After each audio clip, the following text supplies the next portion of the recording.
to episode 499 and a half of the Super Ultra Podcast Arcade for September 6th, 2025. I'm one of your hosts, Daniel Nicholson, and with me is my co-host, Dominic Stallworth. What's been going on, Dominic?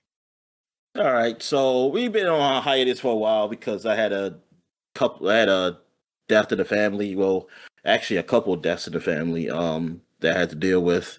One including my mother, if some of you guys already know, and my also great aunt. So yeah, I've been gone for a while. But now we're back, and since this is gonna be like this was gonna be a 500th episode, but I felt like you gotta do something for it. I mean, it's not gonna probably be huge or nothing, but we gotta do something different.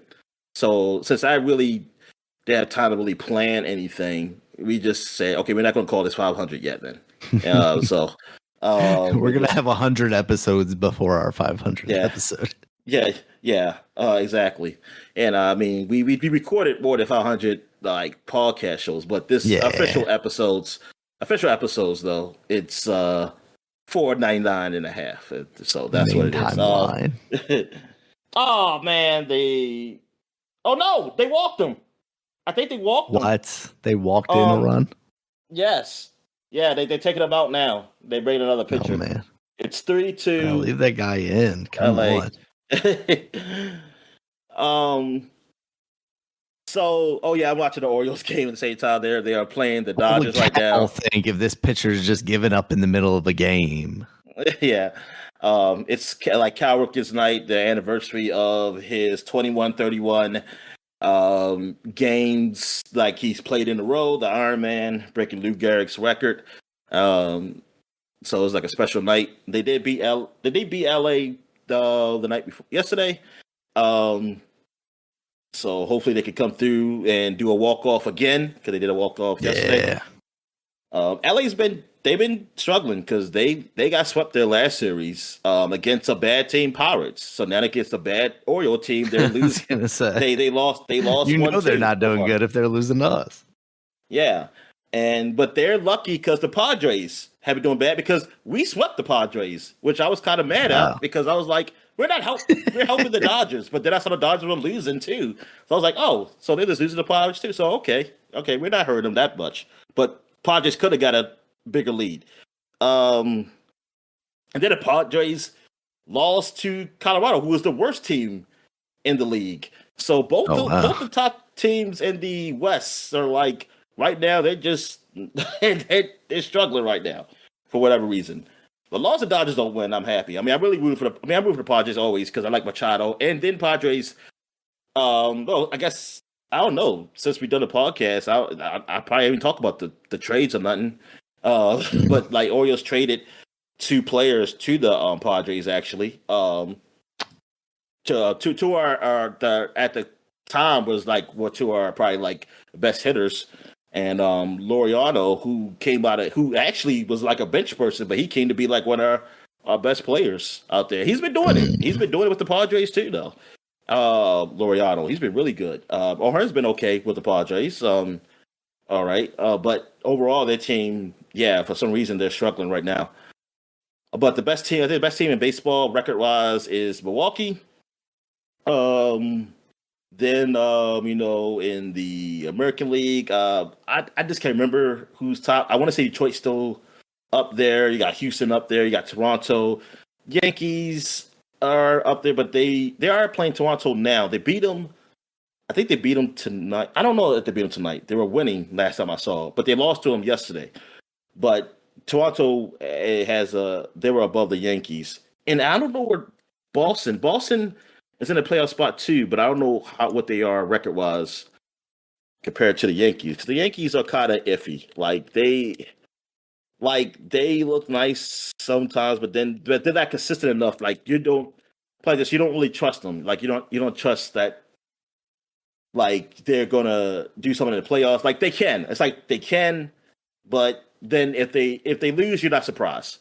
I mean, like last year, basically. Last year was that they got in. I mean, they got to the World Series, but they also could have lost. I would have been surprised if they lost. Like they just actually they got there, but then they got there.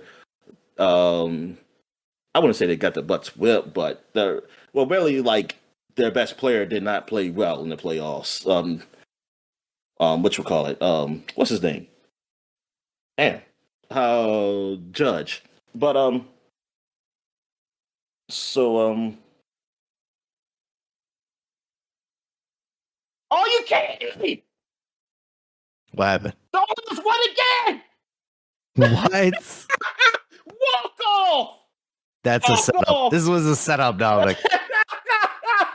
I enjoyed the sports entertainment that is baseball. I thought I was watching a replay from last night, but I saw a different person and I saw the score. 4-3. Wow. Base hit. They freaking walked it off. It's all about fundamentals, Dominic. Yo, they beat solid base hit. They were down 3-0. They were down 3-0 in the bottom of the ninth. Are you kidding me? On Kyle Ripken's day, they come back and win. What a beautiful narrative this is. Unbelievable. Let me see this. Rivera. Manny Rivera, man. A guy who I don't even know is going to be here next year or anything. He's not like he's just one of those players that we giving time to because we got injuries and stuff like that. Yeah. He gets it. It's crazy. This is crazy. They beat the Dodgers. They swept the Padres, and now they won the series against the Dodgers. Now we're going for a sweep. It's like this is insane. They had a no-hitter through the 8th inning? So it wasn't no-hitter. That's what I was thinking. I was thinking like no-hit. Yeah. Jeez. So they were that guy, the no-hitter, and they finally got a hit. And he got a home run. What's it got a home run. Emmanuel Rivera won it. And he is with us now, along with Brandon Quinones. Emmanuel, what on earth? Yeah, the ninth inning, he got a home run.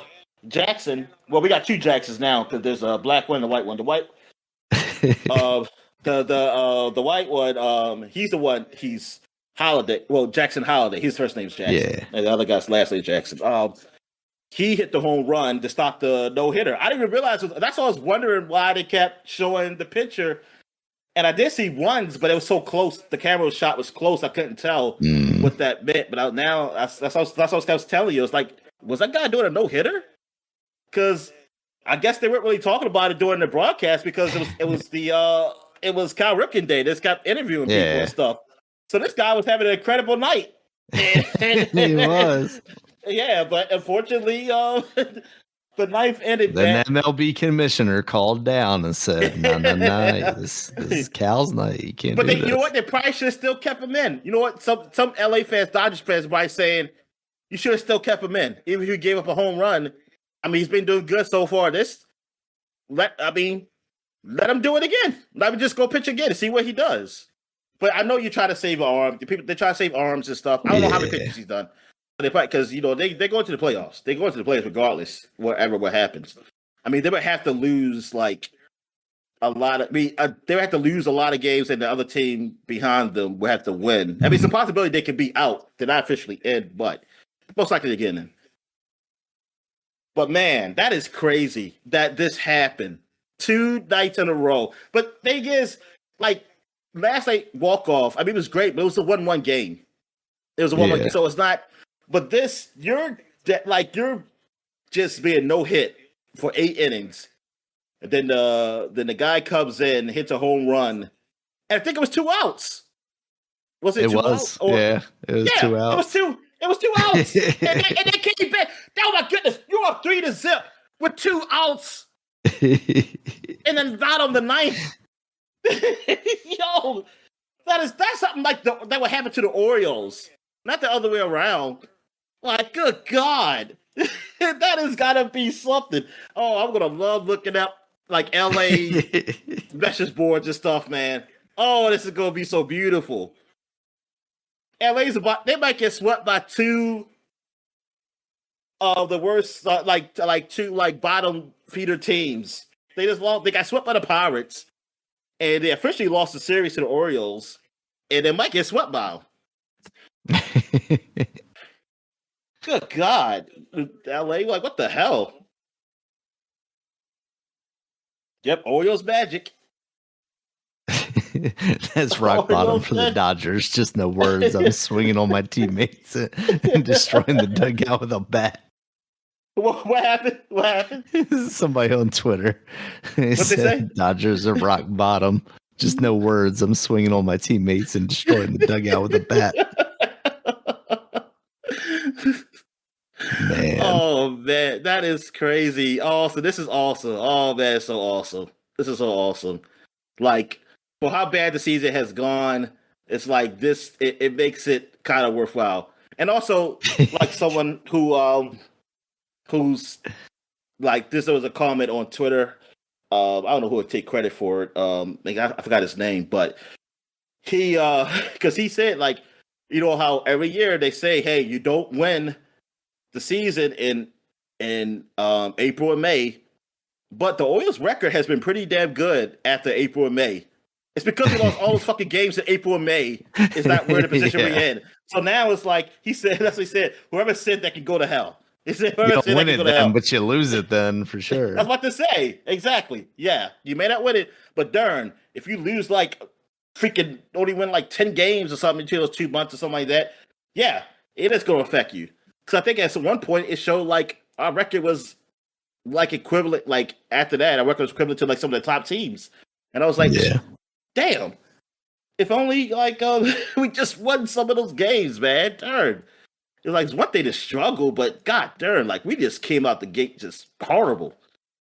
But I had placed a bet at like the top of the 8th inning. That would have been crazy. What? Do they let you do that? Oh yeah, they do.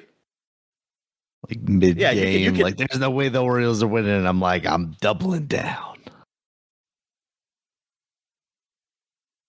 What else do I have to say? So that's like baseball, really. So football is about to, NFL is about to start. College has already started.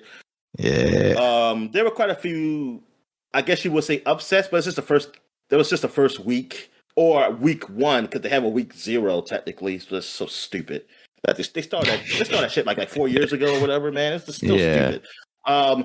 But you know, teams are ranked, so you don't really know who's what. This is the second week, I guess you would say, of like games, and they're still going on. But so far, I know the early games haven't been no upsets. There's been a lot of teams facing teams that are like smaller schools and stuff like that. I know Maryland's 2-0. Like we haven't played anybody big, but we're not. Hey, I never consider us as a big school anyway. So hey, any win is great. I'm just looking for at least 7-5 or 8-4. That's the kind of record I want. We get 6-6, it's okay. But I mean, at least I know we get a bowl game. But I really want 75 or 8-4.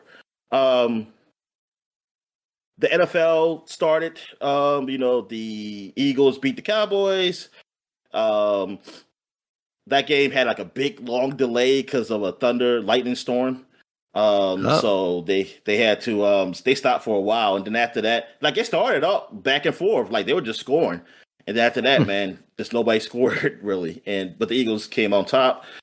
Then there was a game on Friday, which I didn't even know happened till my friend had told me, and like the day after, he said, "Oh, you watched the Chiefs game?" And I said, "What Chiefs game?" And he says, "It's on Friday." I said, "They put games on Fridays now?" I was like, "Come on." NFL just like, what the fuck?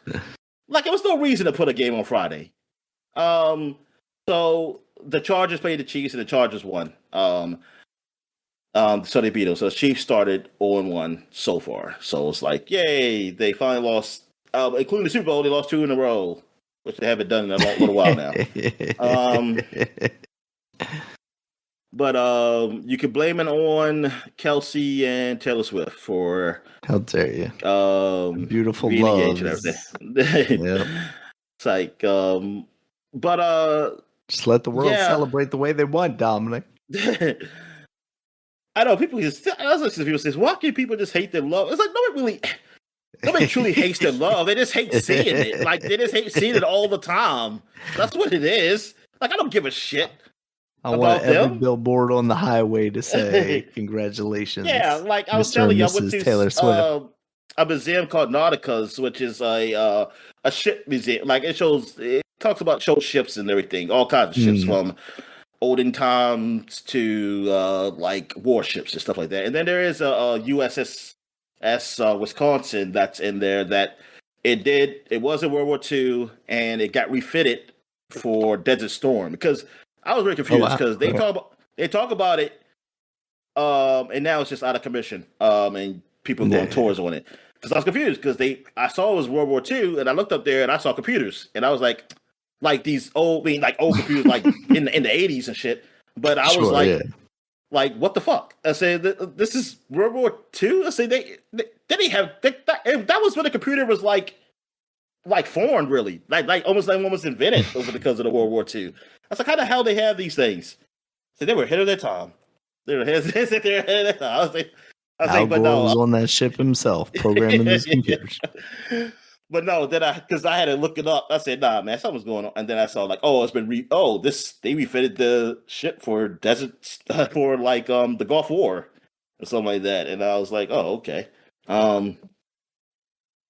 But yeah, and then but at this museum, they had a billboard on the front, like this electronic billboard, in which I guess they usually show like advertisements or other events that's supposed to happen, I guess, around the area.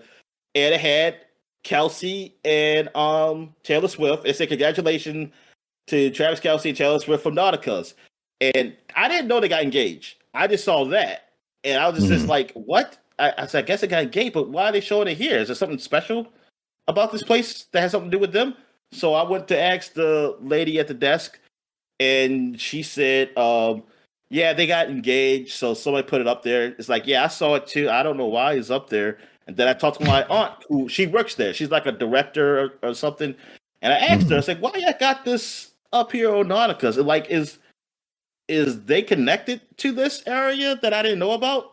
She said, no. She said somebody who puts the stuff up there is a Taylor Swift fan up there. So, but it's just, she said, it's just like an advertisement, right? Like it goes to something else. I said, no, it just stayed up there. I said, I don't see anything else coming on there. They say, yeah, they gotta take that down. I want to talk to them. Yeah, they shouldn't be up there. I hope they fire that. They fire that woman. I hope she's fired. She should be fired. They get your what they call them, the Swifties. Yeah, you don't you don't do that at the job. You don't put that up there. Like this is a goddamn museum about ships and warships and shit. And you show what the hell is that got to do with Travis Kelsey and freaking Taylor Swift? Like what the hell, man? When you're a Swiftie, I don't know her song. You're I don't know her always a song. Swiftie. So maybe there's a song that's talks about Nauticus or something. I don't know. Maybe Yeah, they talk she about sings about boats. ships. Yeah. But see, that's a connection. That's the connection. But yeah, I was like, what the hell, man? I was like, yeah, no, don't spread your disease. Several boats, Dominic. She's got a yacht or two, I'm sure. Don't spread your disease, your little Swiftie disease out there for everybody. All right. So anyway, yeah, that's really it in sports. I know WNBA, they're about to go to the playoffs soon. So playoffs, I know, unfortunately, for the Fever, I think the Fever can still get to the playoffs, but unfortunately, Caitlin Clark's not playing anymore. She's out for the season, so that's tough. But yeah, so that's it. That's really it. Any more things getting thrown on the courts there, Dominic? I know that was happening for a while. Yes. There were some phallic toys being thrown on courts there. I saw whatever. That happened like 3 times, but I didn't know if there had been any more. And then what time? Now is this true? Because I read somewhere that it was a company that there's a butt plug one time. They paid them so they can advertise their stuff like, hey, we're just doing it. It's not. They said, it's not a hate. It's not a hate towards women. It's just a way for us to advertise our whatever, like dildos. But I'm That's like, awful. There's no way that was true. But no. Even if it is true, it still don't make sense because it's like, why do you do it at the men's game or like at a baseball game or something? Where there's a bigger crowd. Yes, there's more audience to watch. So it's like, no, that just sounds like bullshit. And they're just trying to piggyback off of it. Because like you can't just if you throw something on the court, like that's endangering people, right? I mean, throw anything on there. It don't have to be a penis. It can be anything. So like just being saying they can't come to the arena no more, that's not good enough. It's like that's nothing. Like for people like me who can't really for these games they cost there may be a games won't cost much, but usually events like this overall cost a lot. That's not a punishment, really. Like somebody said, I can't ever go to a football game. I'm thinking, well, I probably can afford most of them anyway, so nothing really changed in my life. Like that's not like I never saw that as a punishment for that. Like people who run on the field, something is just thinking like, oh, they don't probably care about coming back again anyway, baby. If they just jumping on the field or something like that. Even though there's one guy who did jump on the field in somewhere else. He's a Boston fan, and he's got kicked out that stadium. He said that, he would be devastated if it was Boston that did it because he is a Red Sox fan. And I'm thinking, can y'all just keep him out of there too?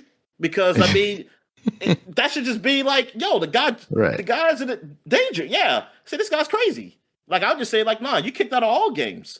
Fuck you. But yeah, whatever. But no, I haven't heard anything about that stuff happening. But yeah, people are sick. Like people are sick and everything, and it's like whatever. Come on, I mean, look who we got running the country. I mean, it's ridiculous. Yeah, Joe Biden is so weird. Yeah, well, he is too, but it's whatever. And damn, just think about it. It hasn't even been a year on this term. No, it has not. It just felt like 7 years. Yeah, exactly. And this is why I'm even mad at more Democrats. I kind of wish he would have won last term. I kind of really wish he did. Because I don't, bad, whatever. God damn. And that because he probably won't leave now. They probably do when they do their next election. He's just going to sit there. He said, "Make me." He said, he's like, the sad part is like him just doing that and saying "make me" would be enough for them to be like, well, there's nothing we could do. Yeah, exactly. I mean, that's what it seemed like the courts are always freaking doing. They say do one thing, he'll do the other, and it's like they don't always do anything. It's like, what the fuck? All right. So what's going on in wrestling? I guess the biggest thing since we stopped recording really is just what happened last night. AJ Lee is back. That is CM Punk's wife. Yes. So she stopped writing books? She has stopped writing books. They've kind of been teasing this thing with Seth Rollins versus CM Punk, and then Becky Lynch kind of got involved, being Seth Rollins' wife, and she's a heel right now.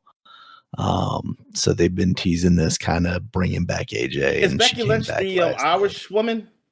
Yeah, she's the Irish woman. She's currently the women's Intercontinental Champion as well.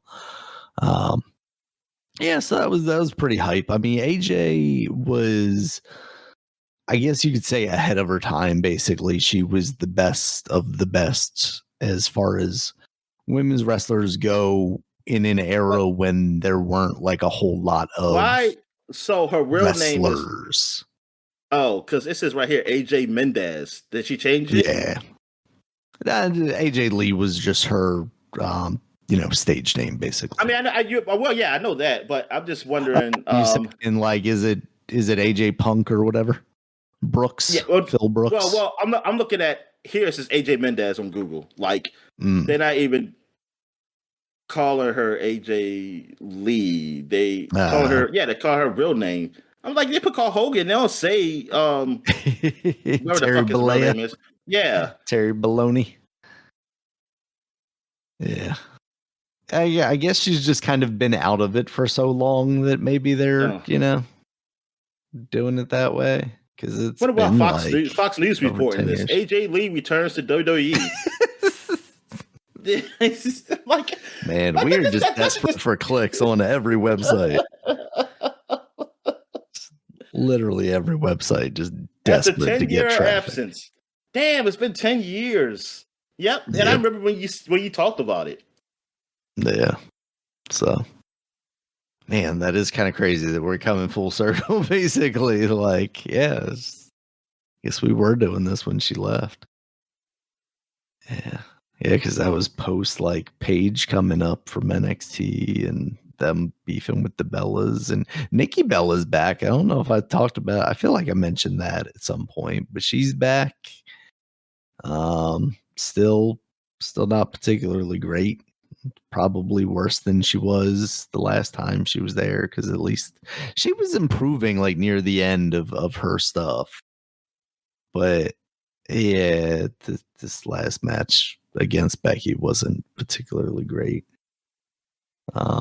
John Cena, I think we talked about it before we left, but John Cena is a good guy again. He just kind of decided on a SmackDown that like, yeah, I'm good now. So he's just having matches, pulling off other people's finishing moves, just as kind of tributes. And Brock Lesnar, did we talk about Brock Lesnar being back? That's kind of crazy.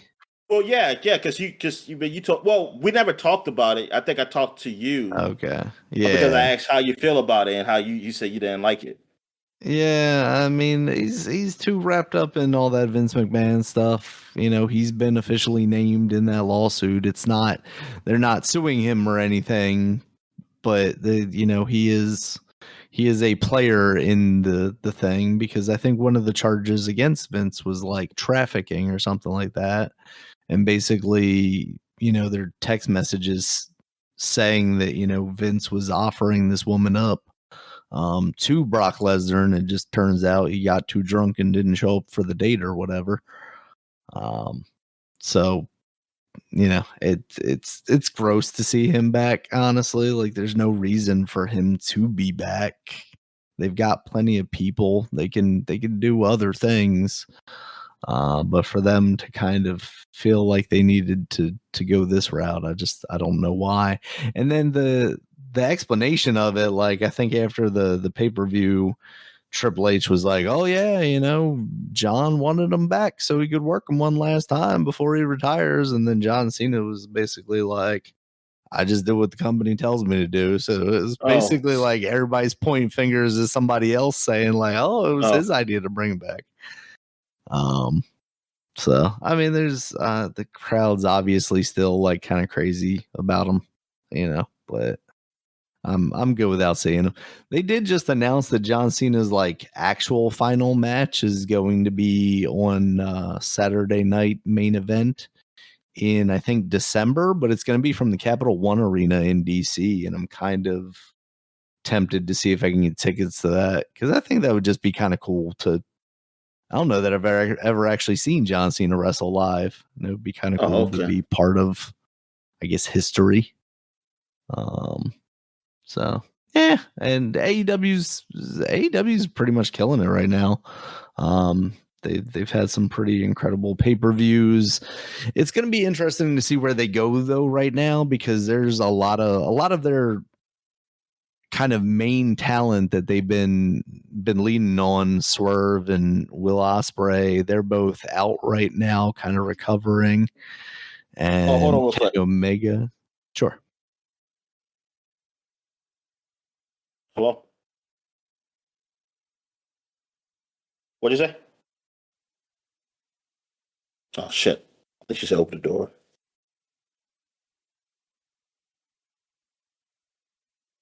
Ugh.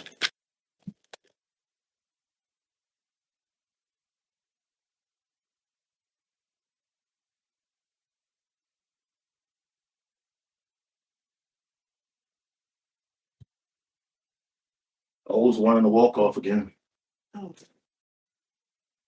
They were down three zip, and they were down 3-0. The guy was throwing a no hitter on the Dodgers, and then nah, it wasn't a grand slam, but it was 2 out, and they had 2 outs, and they came back and won 4-3.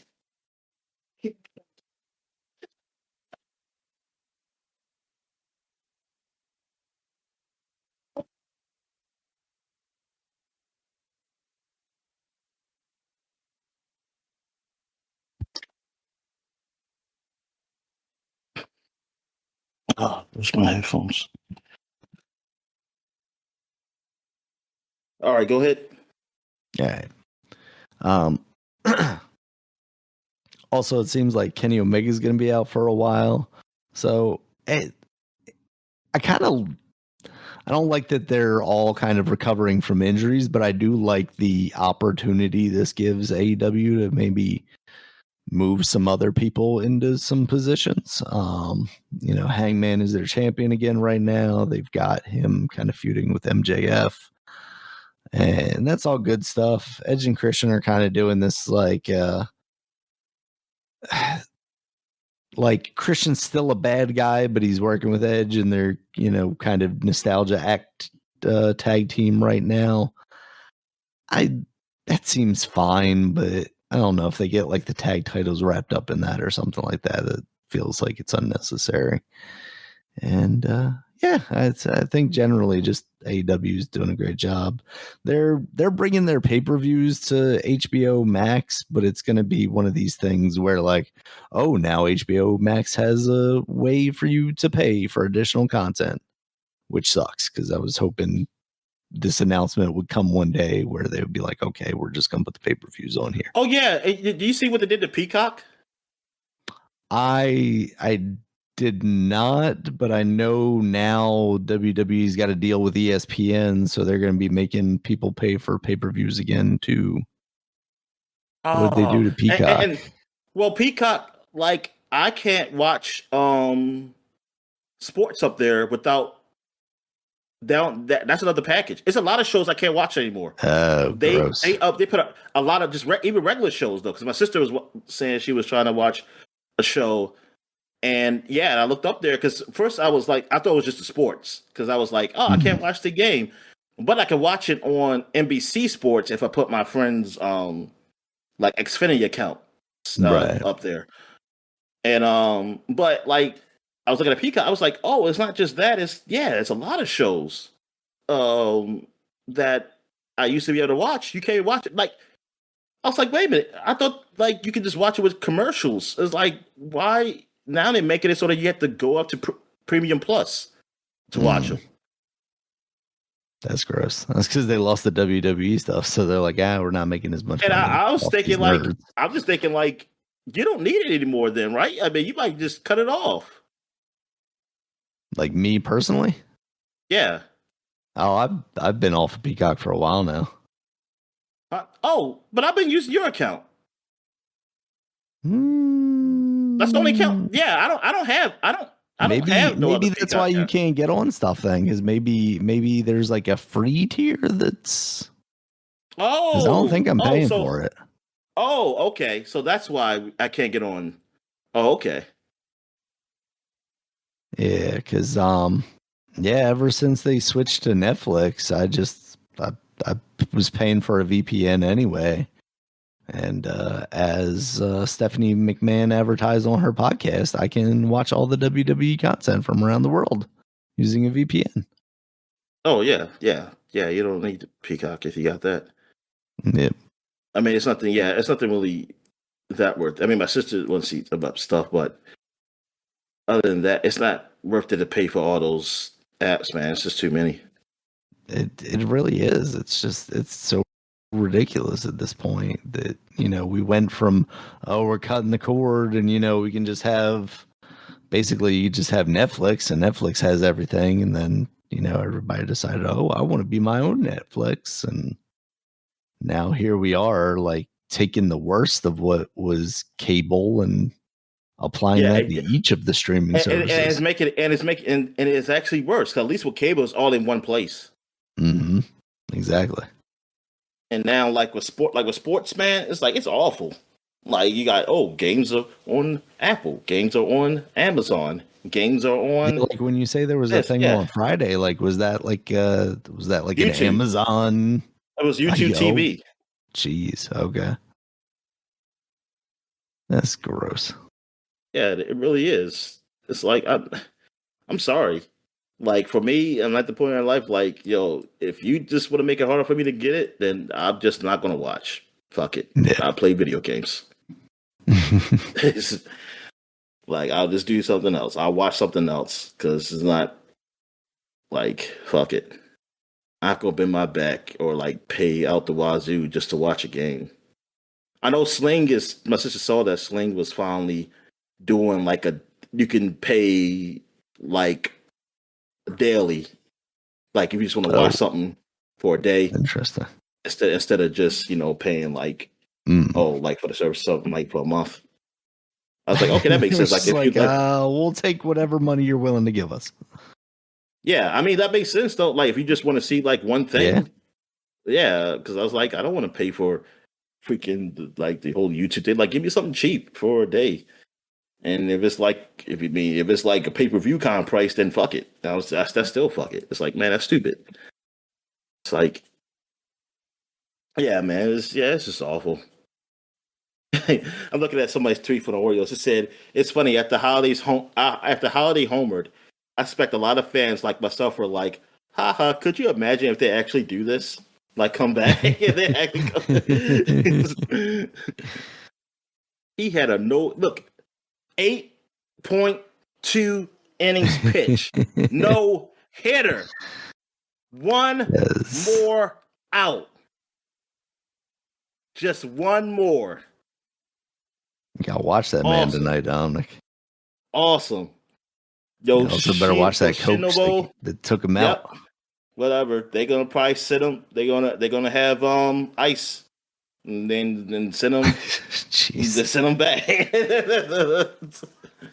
Somebody said Dodgers literally need their starter to throw a perfect game for a chance to win.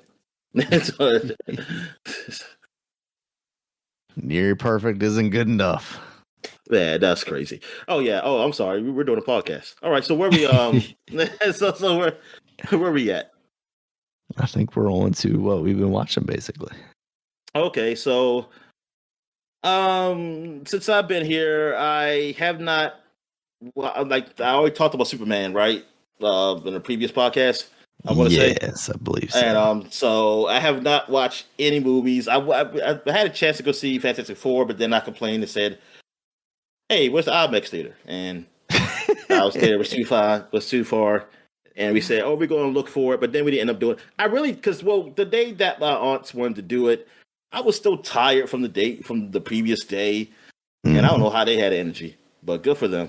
I was tired, so and my sister, because everybody kept saying like, I ain't gonna go today. They say, "Oh, we just do another day," but we never did, doing it. So, yeah. So I haven't seen any movies. So have you seen Fantastic Four? Oh no, you seen it. You talked about it. Did you talk about the podcast stuff? I'm pretty sure we talked about it on the podcast the same time as Superman, maybe. No. Or after Superman, yeah, because it came out earlier. Okay. Or Superman came out earlier. Yeah. So you haven't seen any movies since then?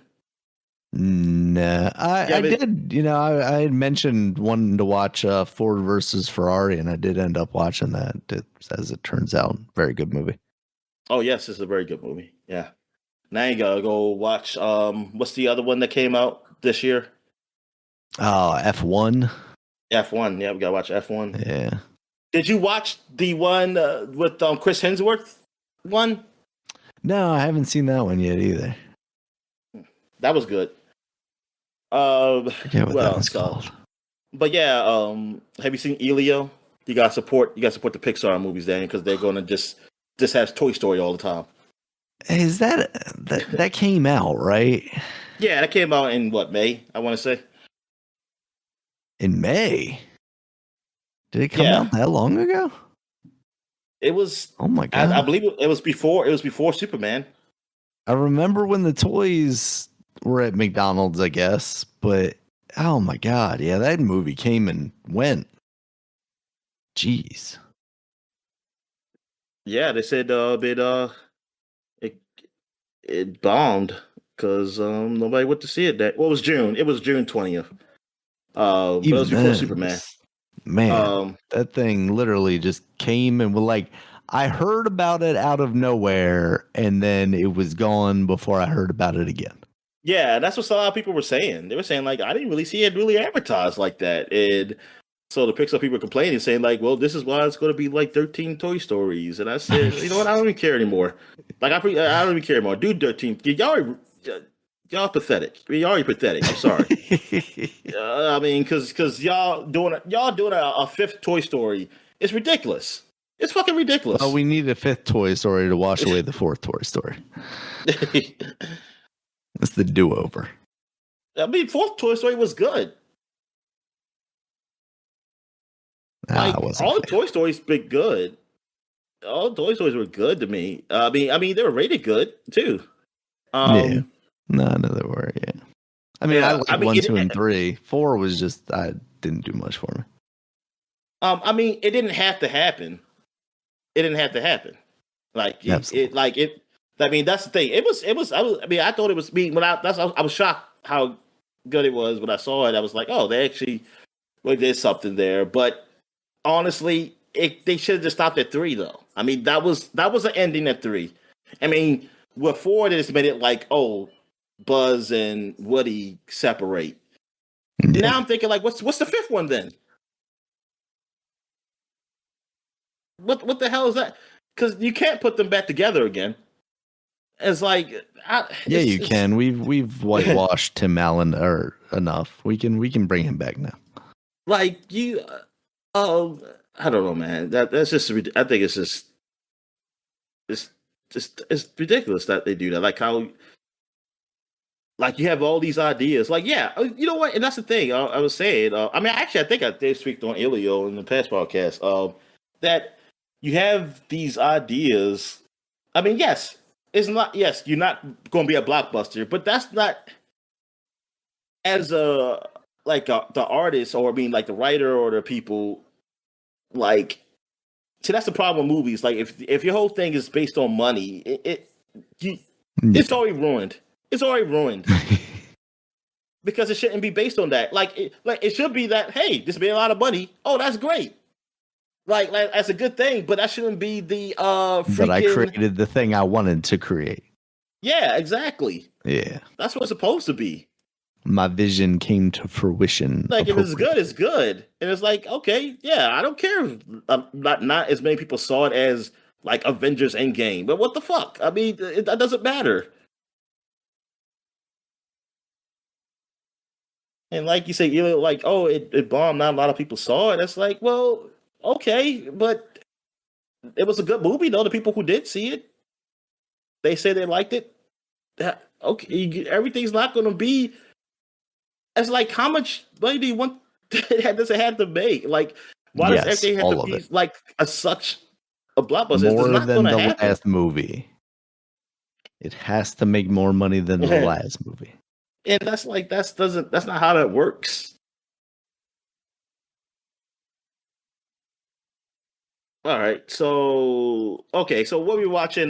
South Park had some episodes that happened. They were pretty good. Still talk about really Donald Trump things. They're really dealing with that. There was a 4th one that came out. I haven't finished watching that one. They've been coming out every other week.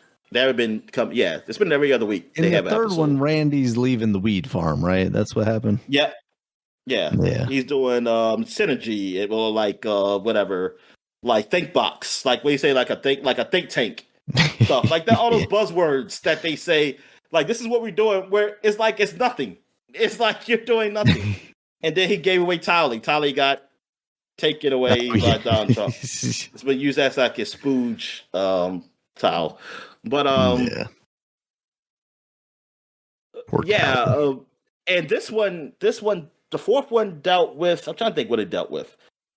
It dealt with those mystery boxes, those places where you get those mystery box stuff, and people and Donald Trump was in there too. They're making fun of him and saying, that was pretty funny.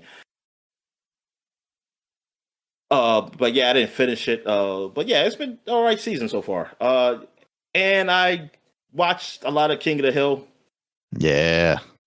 I haven't finished. I have like 3 episodes to go on that. Well, like I watched most of the seventh one. I had the eighth. I guess the eighth. I don't know. Eighth one. I guess it's 10 episodes. How many episodes? Is 10? Yeah, 10. Yeah. So, but it's been good.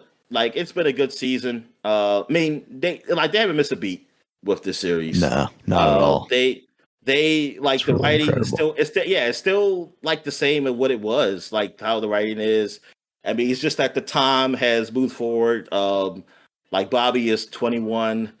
He's like a part owner of a restaurant though, with Shane Wasanasan, that's pretty weird because like you just know if you know Shane Wasanasan, like Bobby hated him. Yeah. But yeah, and of course there's some new voices because characters either had passed away or cultural appropriation, thing. Yeah. Even though it's kind of funny that the guy who talks for Khan isn't Laos, but Yeah. there is no Laotian. Probably it's probably hard to find Laotian a good So you're Laotian limited in voice actor. terms of Yeah. Hell, a lot of us didn't know it was a country until King of the Hill because I sure didn't.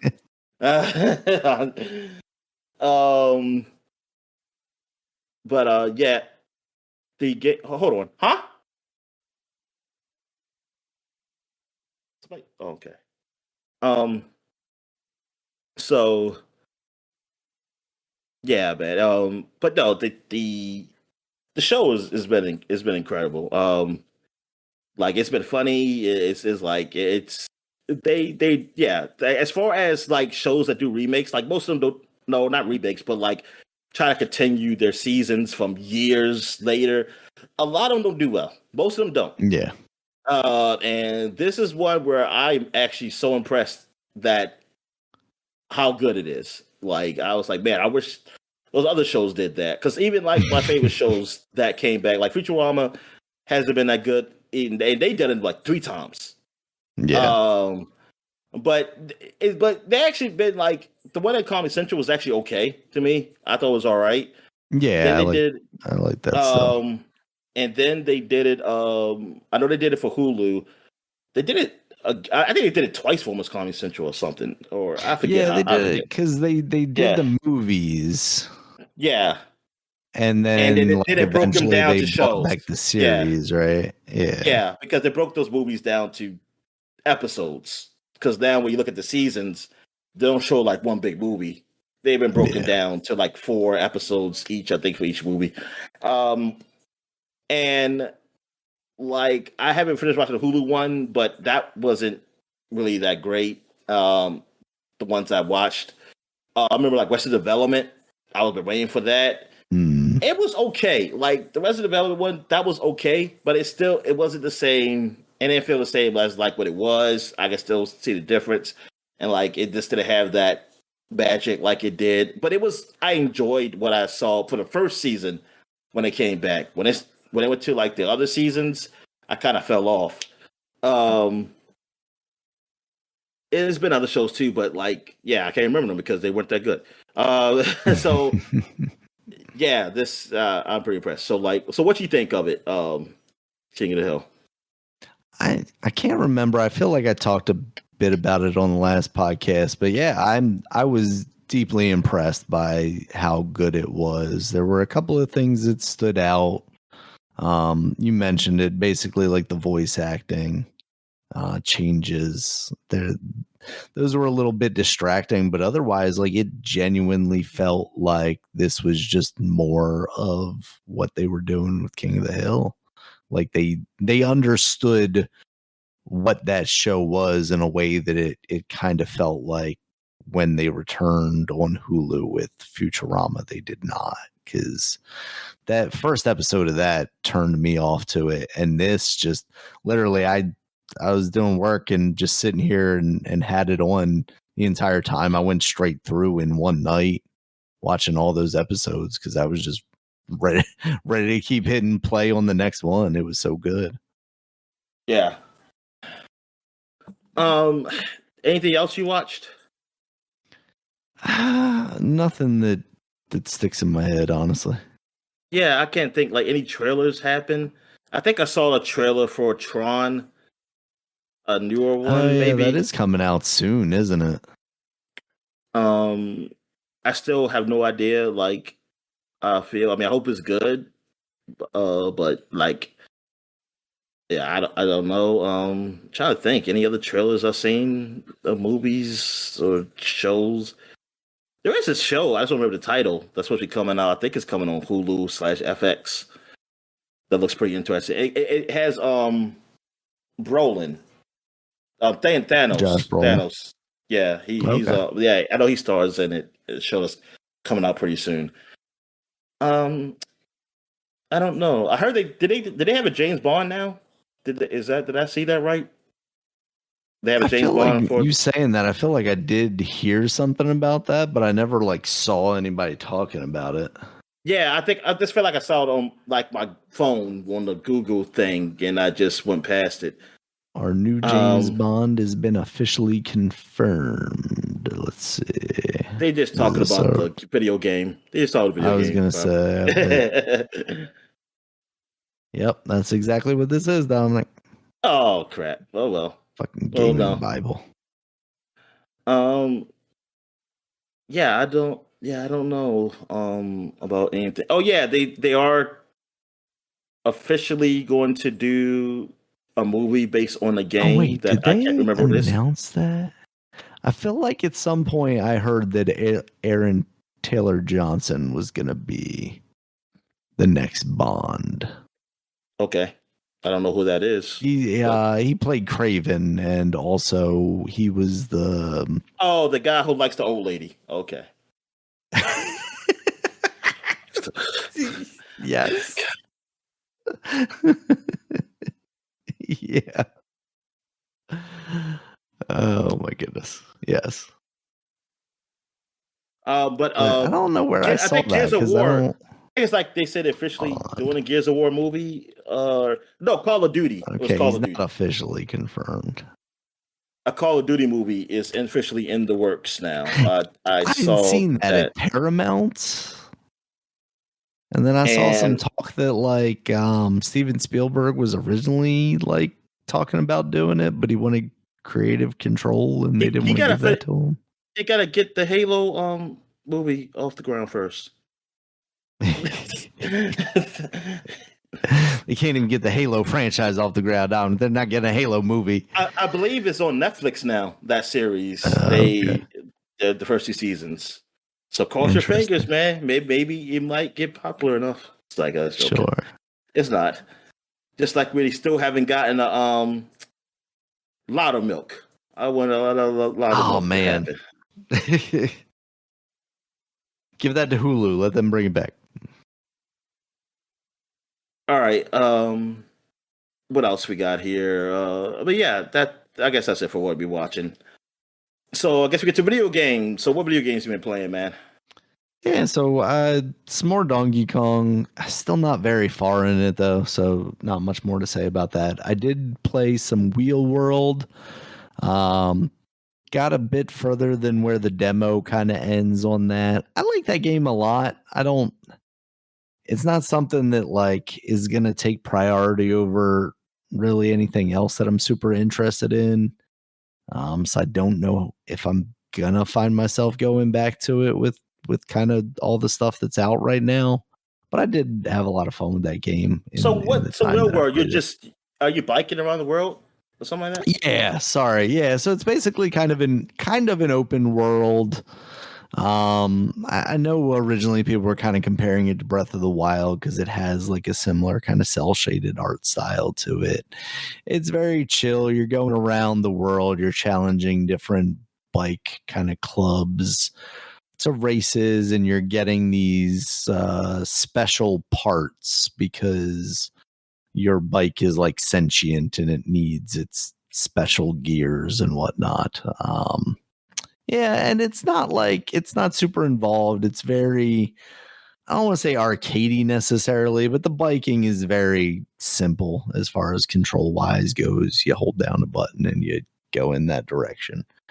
And the stuff hasn't been too challenging, really. I think I've had to redo like a race or two, but that's about it.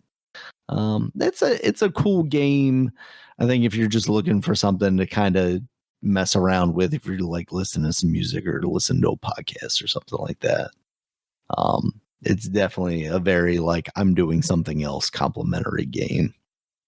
I played some Silk Song. Hollow Knight Silk Song finally got its release date, Gamescom, and then it came out, or actually after Gamescom. They had their own stream like a day or two after opening night live and announced the date.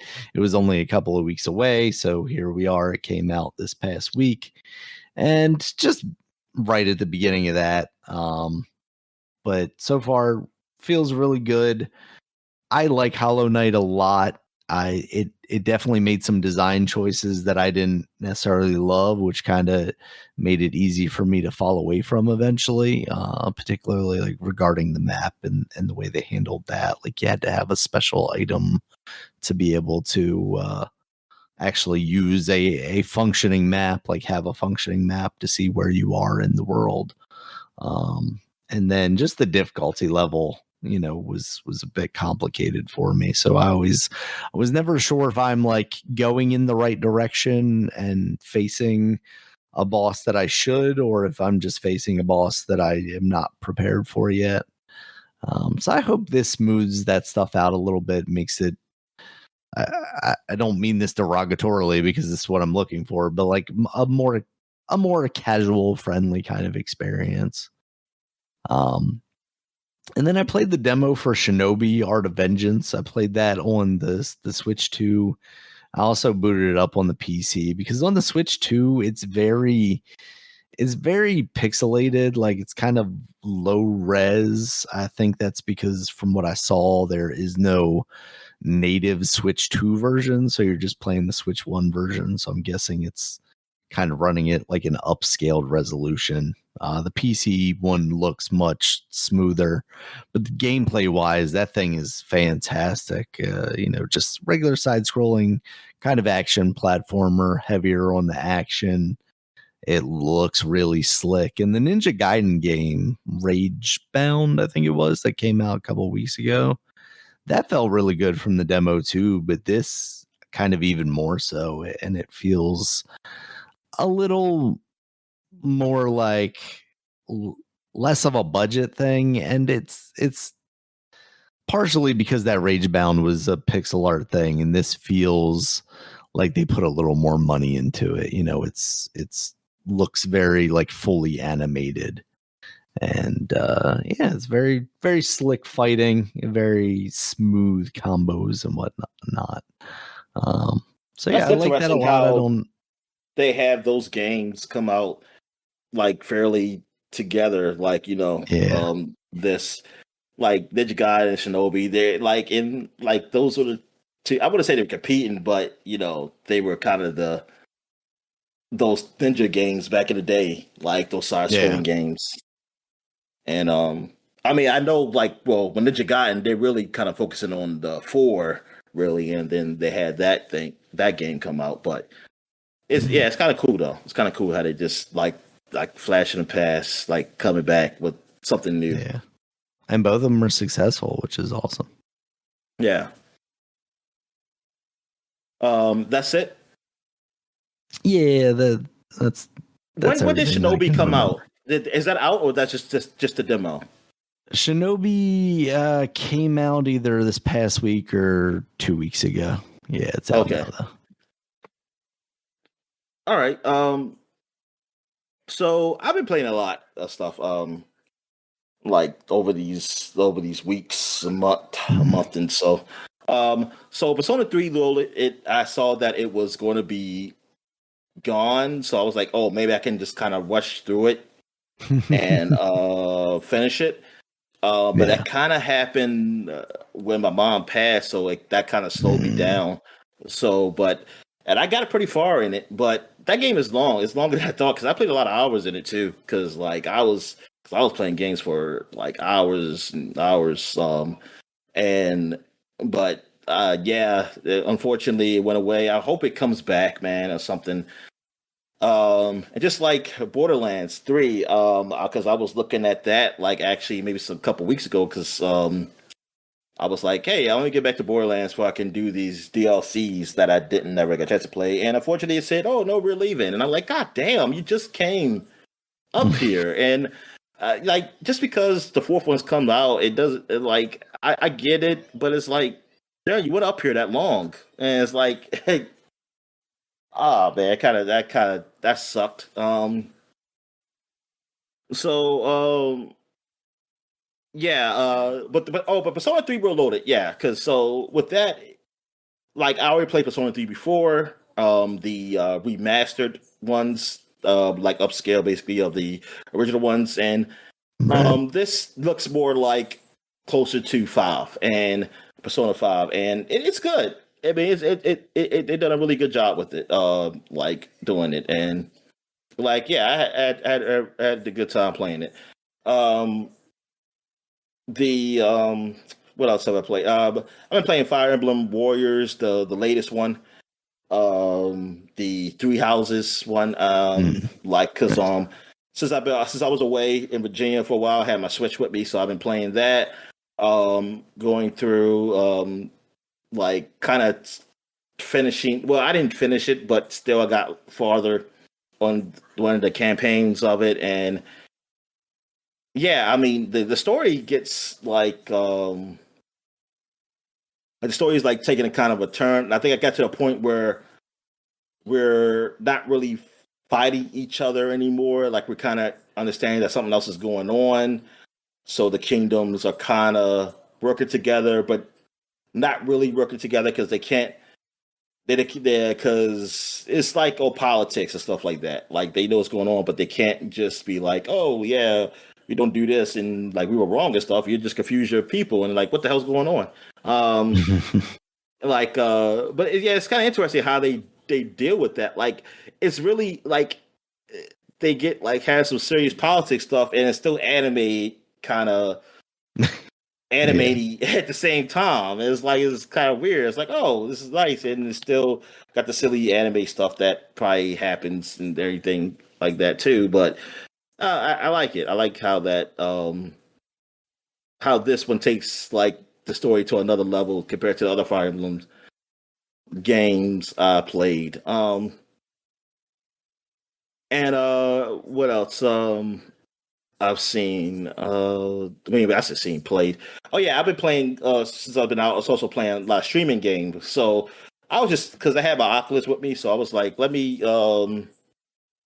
I'm just gonna try some games and just see how they go. Like I went to play Black Flag again because that's on Game Pass through the Ubisoft stuff, and it was you could stream it. So I played some of Black Flag, and this is basically, I guess, is the Black Flag that was on. I don't know if this like the Xbox One or up-res version of it. I don't know, but whatever. Because I think you got a new achievement, so I was like, well, I guess it's not his game because he is not the first. It's not really the first game, I guess. So I just played like a little bit of it just to start out, and yeah, I can see the age on it. Like I said, oh yeah, this is like late generation 360 basically, because that's what it was. Because it came out 360, and then Xbox One and PS4 and 3. But I did a few like ship combats, and I saw like, man, it's so sad that they couldn't really do more with this the ship stuff, that they went and tried to do a pirate game that ended up taking forever and not being nowhere what people really wanted. Also, I've been playing some Injustice, and Injustice on both the PC and through streaming. Unfortunately, the PC version is different from the Xbox one. So, because I went to play through that one, I was like, hey, I don't see all the characters. And I was like, oh, man, it's a different one. And I still have not figured out why the game does not load fast on my PC. because I'm putting on the SSD MV whatever thing it's called, and I'm like, and I see people talk about like because a guy was saying like, oh, it's taking load is taking too long. So people say, oh, you got running through SSD, and I was like, man, I'm running through SSD is not. It's taking long like through stages. Like once the game gets in, it's good. Like when I get in a match, it's good. It's like in between matches, I'm like, why is it taking? It might be taking just as long as when I was using just a regular hard drive on my older PC. Or I don't know. I wonder if it's like is this the game problem or Xbox thing? Maybe it's just the Xbox game because I'm curious to try it. Like I want to try like either Steam or whatever just to see like, hey, maybe it loads faster through there. Maybe Xbox is like doing something like with their or I don't know DRM or whatever. I don't know that's causing it to be slow. Because it don't make sense why these matches aren't going fast enough. But I've been playing a lot of that, having fun. I've been playing a lot with the Red Hood. I really like the Red Hood character. And but on the streaming, since he's not because he was a DLC character, I kind of who was I playing with? I think I was playing with damn, I want to say it was a bad guy. Deadshot. Because yeah, Black Manta is a DLC character too. Because I was upset about that. Because I was like, I'll be Black Manta. I was like, oh darn. So I just got to be Deadshot. Deadshot's cool too. I like him. But yeah, I mean that game, I really like it. Like it's really fun. And I play a little bit of the story again too. And like, yeah, I really like that story. What else did I play through streaming? I played another game through stream. I think I played a little bit of Halo 1. Like I said, I played through the Oculus, so you can make the screen really big, so it's kind of cool. Yeah. Doing that. Also played some Mass Effect Andromeda. I just put that up just to see. Okay. Because I haven't played that game in so long, and yeah, I don't remember a lot of stuff like from that game, and I beat that game, and like I was just at the very beginning part. I didn't really get nowhere. I didn't get no place to fight or nothing. I was just to the part where you're still just talking to people. But like I'm like, darn, I don't remember none of this. Like this is nothing. And this is when like BioShock has done so much better with like hair and the latest Dragon Age game. But this game, they don't give you a lot of choices on like black hair, man. Like you're pretty much, and then it's like you can't even get like a nice fade or something, man. Like all I could get is like a ball, no shape up. And it's like get the fuck out of here. And like this is like come on, man. It's like it's just look ugly. It's like you forced me just to be like a white dude. It's like because every time I be a character, I look like I'm Indian. Yeah. It's like, come on, man. It's like I had to get a fro. I had to put my guy as a fro, but I ain't want a fro. I was like, I don't want a fro. But that's the blackest fucking thing up here to make a character look like he's black. And then with the woman, I mean, like, cause women, they can make black women make their hair go down, stuff like that. And sometimes they wear, either have a weave or a wig or something. But still, like, if I didn't want to have those hairstyles, there ain't that many choice. Really? Because, like, even the ponytail is not like a black ponytail. It's like a white ponytail. It's like she got a like a ponytail with the perm. It's like, well, nobody fucking does that. But yeah. I was just kind of messing around.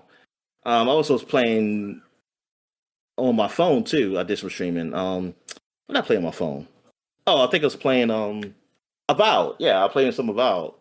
I was it just sucks though that like I said, like Xbox, like maybe they've got it actually kind of ran pretty good on my aunt's place. The streaming. So but thing is, they need to do something like they do like I mean I don't know how they do it when they have for the what's the system called for Steam Steam Deck. Like they say, oh, it's Steam Deck verified. Now when they say Steam Deck verified, do they mean like I know they mean it runs it, but does it? How about the interface and stuff? Does it like it fit on the screen in a way where you can read it? Yeah, that's part of it. I believe is making sure like then Xbox needs to do that too. And they need to do something with some games too, man. Especially their games, their own games. At least needs to be. You would hope so, yeah. To a point, yeah. Because a Valve, I'm like, I can't read this on this phone. Like this is too small. I was like, I had to put the phone close to my face to look at some stuff. It was like, dude, y'all need to make it so that it like if y'all go, especially as your own game, make it like it can fit.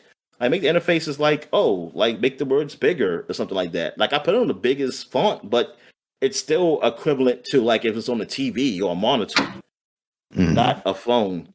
And yeah, I'm like, man, it's like some games like, yeah, it's nice that you can stream some of these RPGs and stuff. I was like, yo, the word's too small. It's like you can't see the shit. So yeah, they need to do something with that, like really. But other than that, I'm trying to think any. It's not really new games I didn't really play. Let me see up here. Did I maybe it's something I forgot to mention? What the hell do I got up here? Am I still? I thought I quit. I guess I didn't. Oh, I thought I quit the Gears Reloaded. Oh yeah, I played some Gears Reloaded. So yeah, I played some with my friend earlier today. Well, I tried a little bit just when I was down in Virginia, just to see it, and I was like, okay, it's the same thing as Gears Ultimate Edition. Except for that, I think now it's like 60 frames per second and 4K stuff, which none of the stuff I use. Well, 60 frames per second, yeah, but the 4K, like I don't use. So I played some like earlier today with my friend, and we just played through the game. I mean, I played it before. I beat the game. It's fine. There's nothing different. If you played the Ultimate Edition before, it's basically the Ultimate Edition with just like a remaster of that, essentially. It's a remaster of a remaster. That's what it is. And I believe you get it for free, though, if you already have it. Like, you don't have to buy it. Yeah, if you had the Ultimate Edition, yeah, you get the Xbox version for free. So I think that's good. It's not even like a $10 thing like fucking Sony does. Bullshit. But yeah, I mean, it's good for the Sony guys that they can finally play it, and you got cross-play, cross-platform. I mean, I do want to eventually get Helldivers one day. Like, I'm glad that's on the Xbox now. So, I mean, it's kind of cool. It's kind of funny how, like, Gears came on recently on them, and they gave us Helldivers. Yeah. And, yeah, it's a weird time now. It's a weird time. I also played a little bit of No Man's Sky. I know I had a big update, but that's not why I played it, because I'm not going to get to that part of the game. I played it through streaming, and like, man, like, because I just wanted to just try. I was like, man, this game been a while. I mean, I always jump in, jump out every now and then, every couple of years, and now, like, I guess like playing it, I never played it through the Xbox. I always played it like I always download on PC, and my PC wasn't all high stuff, but it played the game. But like playing to the Xbox, like, man, the game looks so much better than what I'm used to playing that game back on the Xbox One and PS4 when they first came out. And like, I was like, good God, this game looks like so good compared to then. And now they have different menus. Like they have things like, hey, you want to play more streamlined, where you don't have to like do a whole lot of survival stuff. You want to play this, and like, wait, I said, oh shit. I said, this is what I've been wanting, like, because I don't want to do all the I don't like the survival stuff. Like I hope, man, maybe Ark the Last, I hope Ark Evolved did something like that, because that's what I want. That's the only reason I never get that far in that game. Just want to go in and kill those dinosaurs.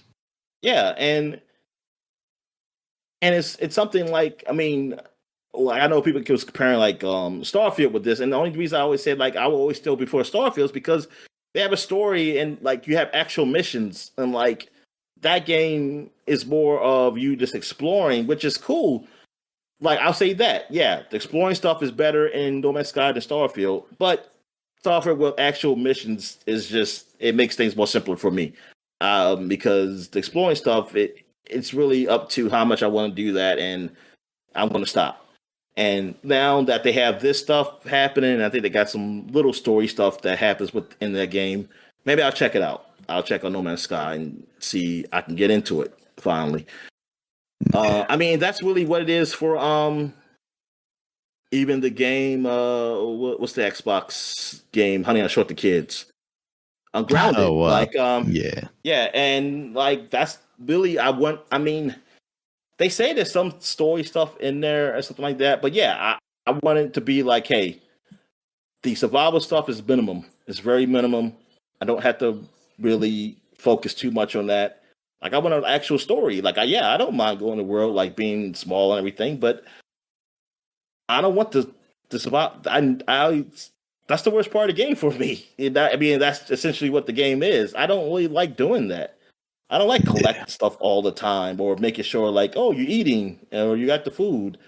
Like, no, I want survival like how it is in Bethesda games. That type of survival, like minimum at best. Like, all you're doing is like your health goes down. It's not because you didn't eat something. You only eat something because your health is low.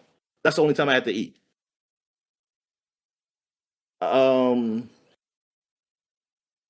And like I can deal with durability of weapons. Like I can deal with that. Like that's fine, especially if it's a lot of, because like with those games, it's weapons everywhere.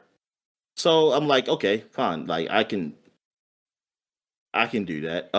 That's not a huge problem. But yeah. All right. I think that's it. I don't think I played anything else. Like I know they finally got Call of Duty. They put some Call of Duties up here finally. Like, oh, want to see World War II is up here on Game Pass.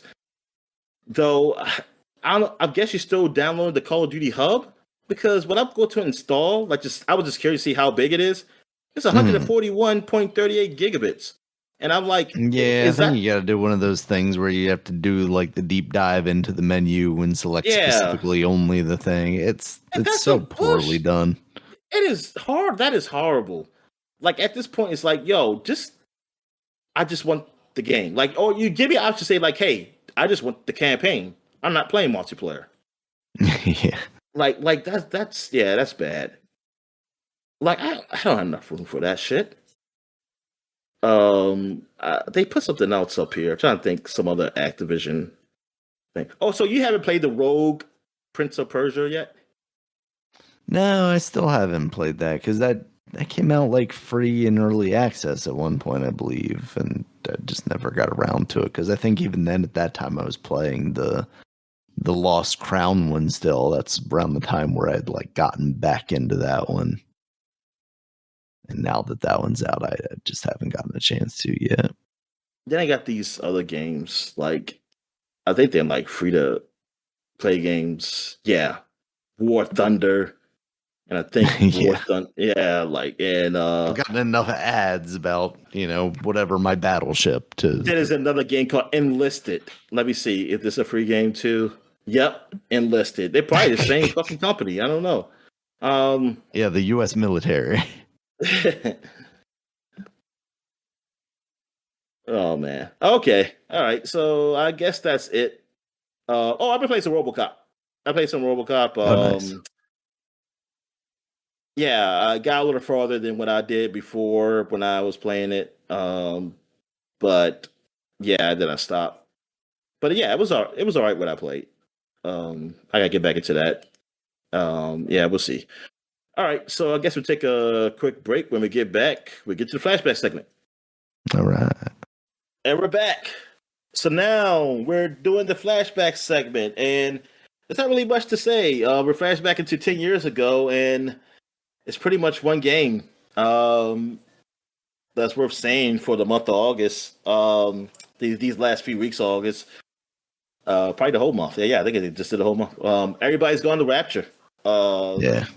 That came out 10 years ago. I don't remember what this game was. What was this game? I mean, I remember the title, but I don't remember what. Yeah. What you did. I feel like this was like another in the genre of walking simulator style thing, right? Oh, okay. And it was basically, yeah, you're exploring this world. It's kind of the leftovers where you're walking through and everybody else is gone. Where did they go? Trying to figure that kind of stuff out. Oh man, the Definitely a game I always leftovers. wanted to get around to, but never did. And I also kind of tie this one in with, I want to say the one that you played, Yeah, I forgot what it was um, called. Edith Finch. Yeah, I want to say that because it wasn't Dear Esther. I know that. Well, that's I see right there. Yeah. That's Dear because Esther, I think, is a scarier one, right? yeah, and that it's the same guys. The same guys did Oh, this okay. Chinese Room. The Chinese Room did that one too. Right. Gotcha. But yeah, I didn't. Yeah, that's the one. Yeah, because it was one like and nothing scary happened until the very I think near the end, and then Yeah. that's why I stopped. I said, "Oh, you got me. You made me play through most of the game, and I ain't gonna finish it." It's But this is one of those early walking simulator things. Yeah, because walking simulators were pretty big around this time. Like Mhm. 10, like basically between 2012 and up or something like that. Like there was like quite a few games that Once Gone Home hit, everybody kind of yeah. realized there was a viable thing there. Yeah, you make a story of you just exploring stuff. And I thought it was going to be like Gone Home and nothing really big happens, but more intrigue was just the story of reading what did happen. But no, they want to say, nope, we're going to fuck you and make some. Although even with Gone Home, it was like you were always kind of waiting for that thing to happen. It's like, oh, I'm going to go up to the attic and it's just going to be she hung herself or something like that. And it just kind of never did that. No, it shouldn't. It shouldn't get that dark. I mean, I don't know if it shouldn't have. I mean, there's a narrative going on there as to why, like, I thought that might be a possibility. It's I never thought that. I always thought I never thought of something like suicide. I ain't thinking about it like that. I just think that's how you white people are, because y'all always kill yourselves. I was gonna say that's where we go immediately. All right, so where I'm at. So there's nothing for like 20 years or 30 years ago that's worth saying. So we're going to write the covers for August since we didn't do it, and we'll do covers for September in a future date. And we will be sure to do them because there is one very important one. All right, so now we're going to start with 2015 and with Edge magazine, and we got Dark Souls 3 on the front. And they got here the story behind Miyazaki's magnificent return and E3 special. Miyazaki, I guess, is the developer, one of the lead developers on the game. He's guessing. E3 special edition featuring Star Wars Battlefront, Just Cause 3, Horizon Zero Dawn, Metal Gear Solid 5, HoloLens, Project Morpheus, and Star VR. I don't know what Star VR is, but I don't either. Was that like a VR headset? Unless it was like Star Breeze's headset, because I know they were doing their own thing. That's right. Like a super wide thing, but I don't remember it ever being called Star VR necessarily.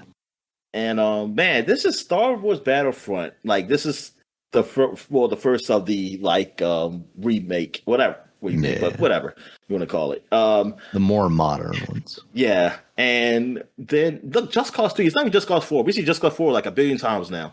And Just Cause 3, then we see that a billion times until Just Cause 4 comes. And I sometimes we were seeing it a billion times with Just Cause 4. And look, Horizon Zero Dawn. This is the first one before they even remade it. Like they did a remake. Not remake, remaster. I'm sorry. Of it. And some high hopes for that game. I mean, it was high. But it came out around when Zelda came out, and Metal Gear Solid 5, man, that was huge. Too. Darn, man. Those all 10 years ago? That's crazy. Yeah. I mean, just like the announcements and like talking about that stuff.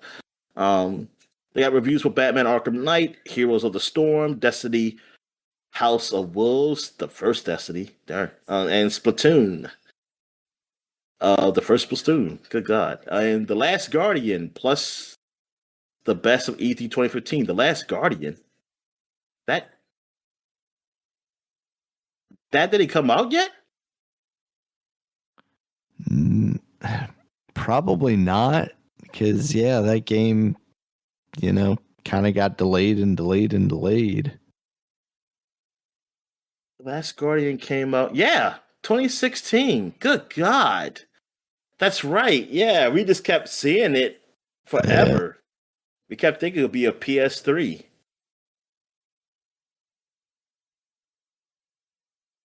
Yep. Did you ever play that game? Nah, I never did.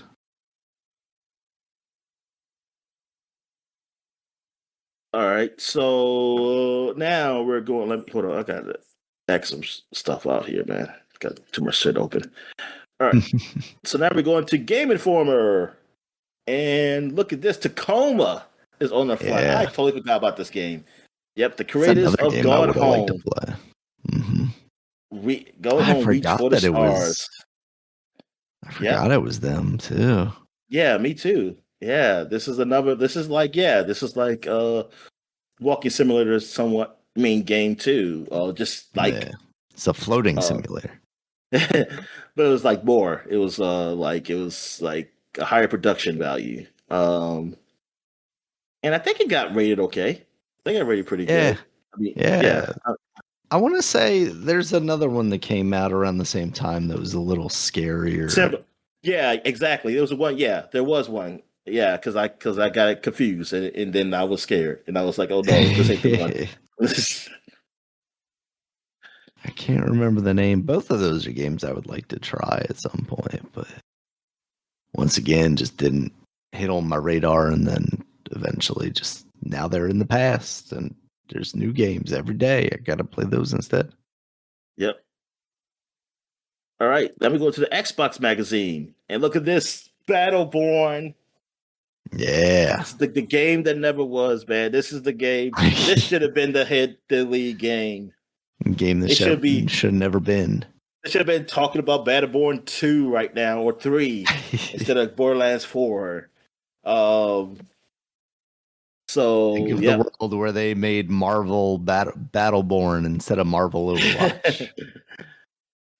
Yeah, exclusive access to Battleborn, hands-on Gearbox's brilliant Borderlands beater. I don't get that. I mean, what do I mean Borderlands beater? I mean, it's their game. Why would they? Right. I don't know. Whatever. Also inside, you got The Witcher 3 reviewed. Tony Hawk Returns. Oh, that's got to be one of those bad Tony Hawk games. Yoda comes to Disney Affinity. Oh, yep. They get Star Wars with Disney Affinity. Greatest RPG quests revealed. And weirdest guns in Xbox history. Weird. Also, Assassin's Creed Syndicate. Book a ticket to London for Creed's epic return. Until you realize the game is all broken until they had to fix it. Oh, no. That was a Syndicate. It was Unity, right? Unity. I can't forget. Yeah. Unity. And I always think, every time I hear Assassin's Creed Unity, I always think of the Unity engine for some reason. So I just think the Unity engine was broken. They say, what? They say, no, that's supposed to be the Unreal. Unreal is supposed to be the one broken. All right. Also, 48 hours with Metal Gear Solid 5, The Phantom Pain. And up here, Call of Duty Black Ops 3. Look at that. We're on what, 6? Something like that. Or 7? Or 7? Yeah, I was about to say. God damn. They just got lazy. They were doing all these different Call of Duties. They said, oh, fuck it. We're just going to keep just doing. We're going to redo Modern Warfare and start from 1, 2, and 3 again. And then just keep going with Black Ops going up. How robot soldiers are reinventing multiplayer. Also, 3 is the one I actually got. Yeah, that sucked. Rock Band 4, Harmonix reveals its brave new sound. And Halo 5 Guardians, awesome artwork secrets revealed. All right, so now we are at. That's it for 2015. So now we're going back 20 years to 2005, and we got Edge Magazine again, and they got look at the consoles they got up here. They got the 360, they got the PS3, and they got the Wii-ish thing. Because I don't think that's I think that's still the prototype look of it. So yeah, because it's black. Yeah, I mean they had the two different sizes. Remember, like they had the 32, or no, I'm thinking of the Wii U. They did have a black one eventually, but yeah, the original ones were all white. Yeah, yeah. Otherwise, I wouldn't have a white Wii. And then again, like the gray PS3, that was like a special thing, right? You couldn't. Yeah, they ended up coming out with ones like that, but yeah, it's really the only Xbox 360 is the one that is the way it looks. The white. Yeah, exactly. Because they didn't come up with a black one until later. Look inside the future. Expose how next generation hardware will redefine gaming.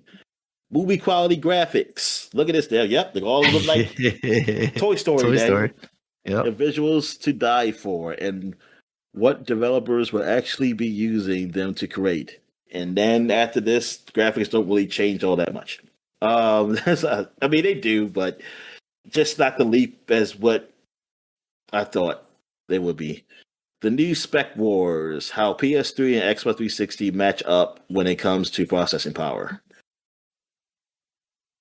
And previewed Black and White 2, Okami, Serious Sam 2, the movies. I remember the movies. Mario Kart DS, Path of Neo, Chibi Robo, and they reviewed Killer 7, Battlefield 2, Guild Wars, Fire Emblem, Advent Rising, Batman Begins, and Conquer LNR. Fire Emblem, is that the first one? It can't. No, it was like the first one in America, right? But wasn't there one of Game Boy Advance? Yes, yeah. I mean, maybe they probably just put the subtitle, or was it just called Fire Emblem on 3DS? No, I think it must have been a Game Boy Advance one before that, and then whatever this one is. Yeah. All right. So yeah, that's it. Yeah, man. Yeah, we're getting there. So but yeah, we don't. This is what 2005, right? So yeah, the Wii and PS3 do not come out yet. Like this year, it's just the 360. So they're still a year away. Man, this is taking me back, Dominic. Yeah, take you to Target time. Target, waiting for those boxes to see them on the truck and go, oh, that's an Xbox 360 right there. I gotta get my hands on one of these. Yeah, I remember I got one just to sell it. Then I didn't get one until like a year later. All right, so now we're going to Game Informer, and what they got on the front is Peter Jackson's King Kong. Yeah, on the front. Yeah, I was really excited for the movie. That's why you needed that 360. Yeah, the 360 had the best version of the game. Even the PC version wasn't like that one.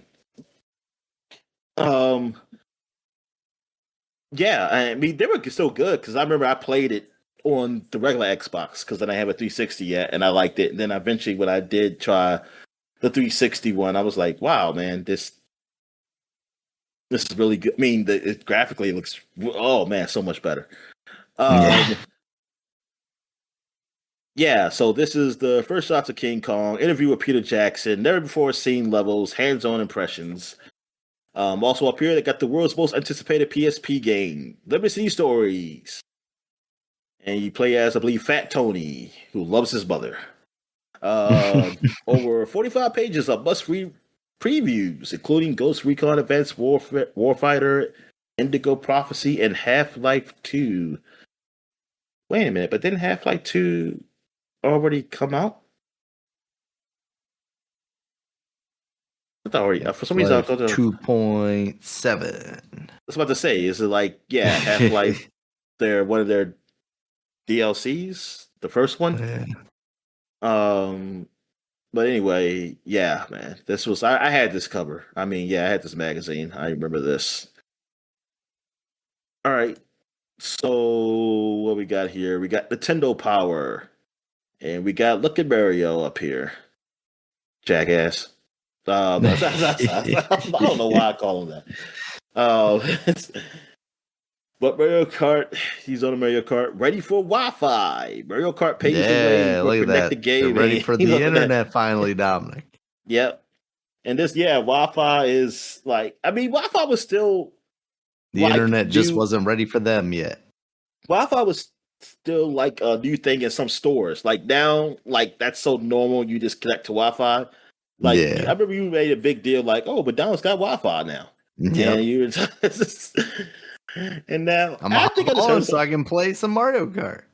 I heard somebody, it was like I think it was in Virginia, and like they said their 7-Eleven closed down and say, well, they didn't have Wi-Fi in there. So I was like, really? That's why it closed down. You guys are connected to public Wi-Fi? Oh yeah, this is their first like Wii prototype. Well, the Revolution, they didn't call it the Wii yet. The next gen Nintendo's Revolution has begun.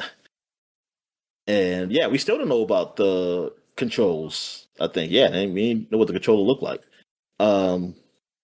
Special post E3 issue, the hottest news, the biggest titles, hands-on impression, Zelda, Sonic Rush, Battalion Wars, the 10 Dogs, Madden NFL 6, Beautiful Joe, DS, and much more.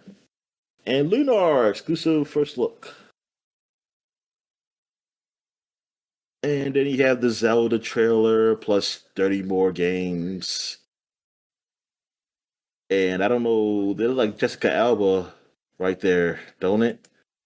It does. That is Jessica Alba. Is that Fantastic Four? I was about to say, is that Fantastic Four? Oh, they got bonus exclusive DVD inside. Wow. But you can't play it in your console, though. I was going to say, but what am I going to put it in? They should have gave you, they should have gave you a GameCube disc. All right. So that's it for 2005. So now we're going back 30 years, 1995 to GamePro. And we got Virtual Fighter up here. Look at them. Look at those pixels. They got different, each one is a different pixel. Are they different? Oh, I guess it's because it's different fighting games. Is that Tekken guy? Yes, that's Tekken. That's Toshinden up top, and then that's Virtual Fighter. Okay, so that's why they look different. Yeah. But look how pixelated Virtual Fighter is, like compared to the Tekken guy.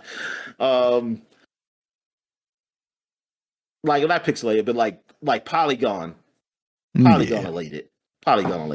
But the Toshinden guy is definitely very pixelated. Yeah, he is definitely pixelated. Toshinden, I don't think I ever played that game. Next generation fighting games, Tekken, Virtual Fighter, Toshinden, hot games and systems from E3, the Electronic Entertainment Expo. Also pro reviews of Hell.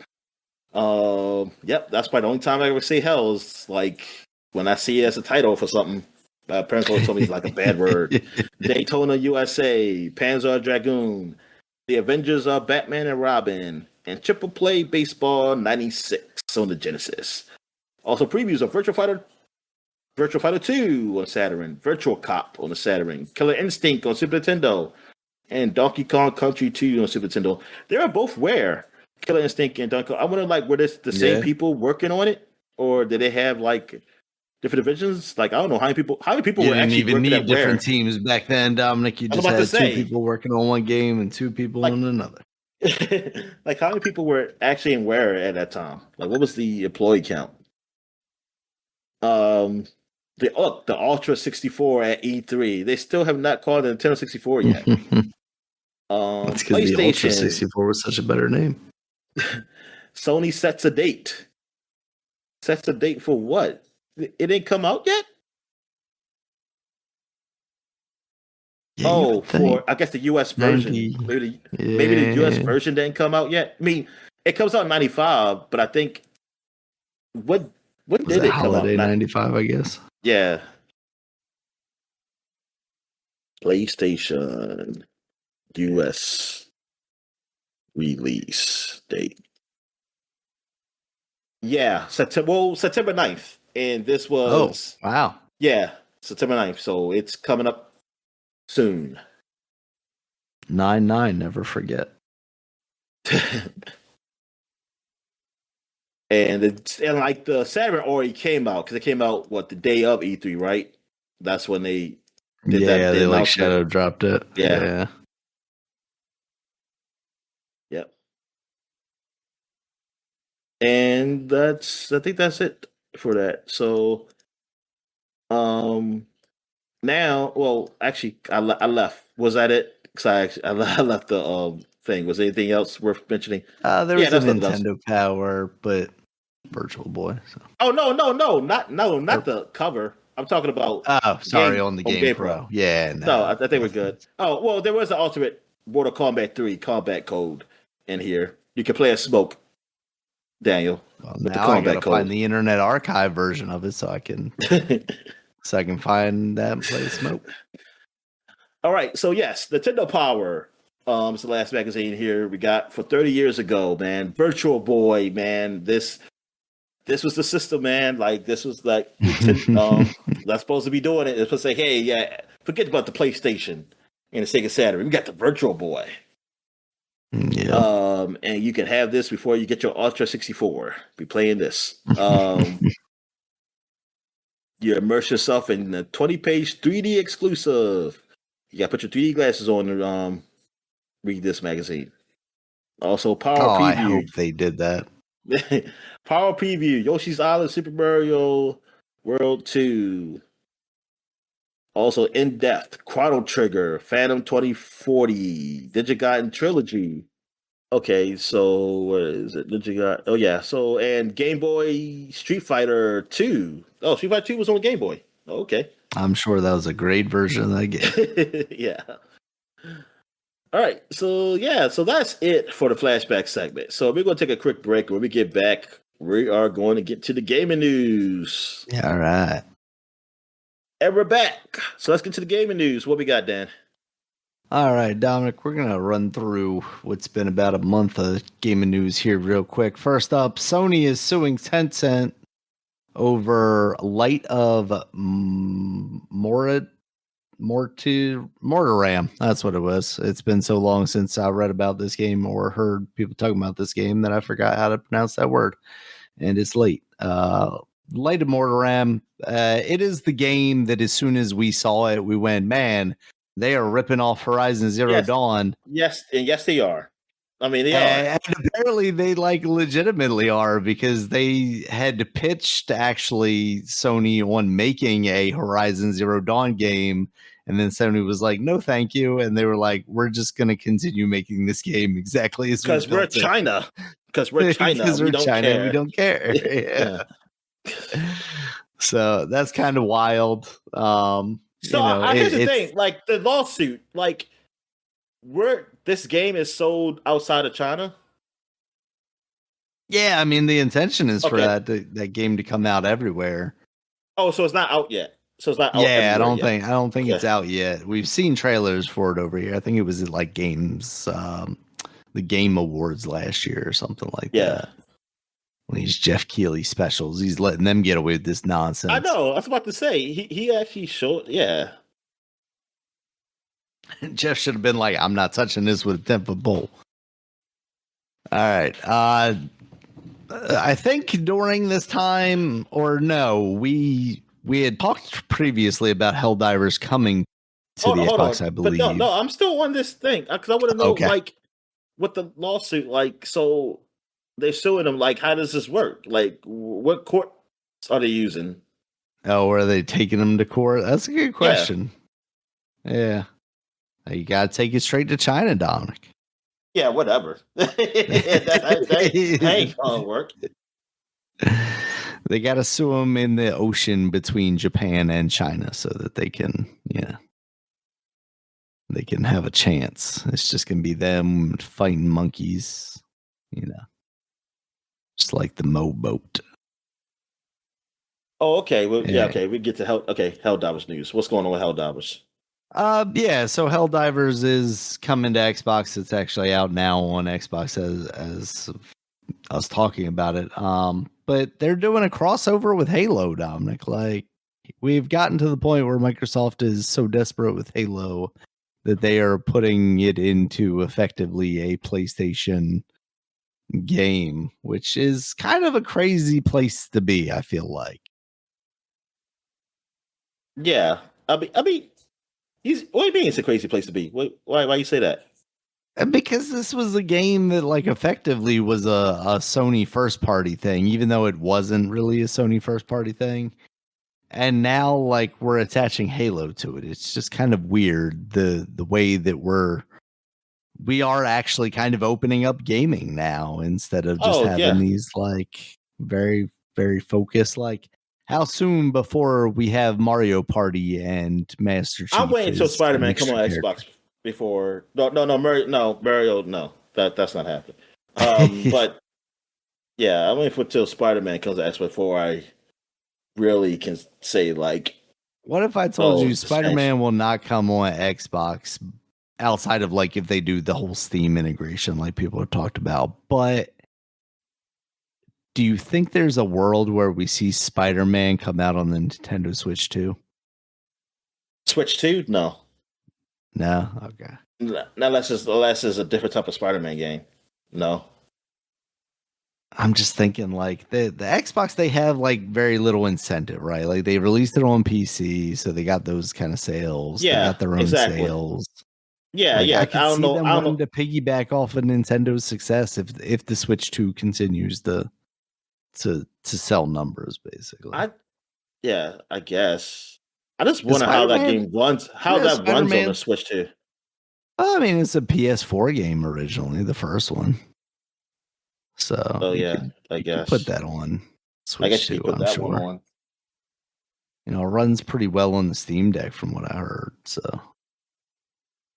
I think they could do it. Although there were a lot of people coming out of Gamescom talking about the performance of Elden Ring on the Switch 2.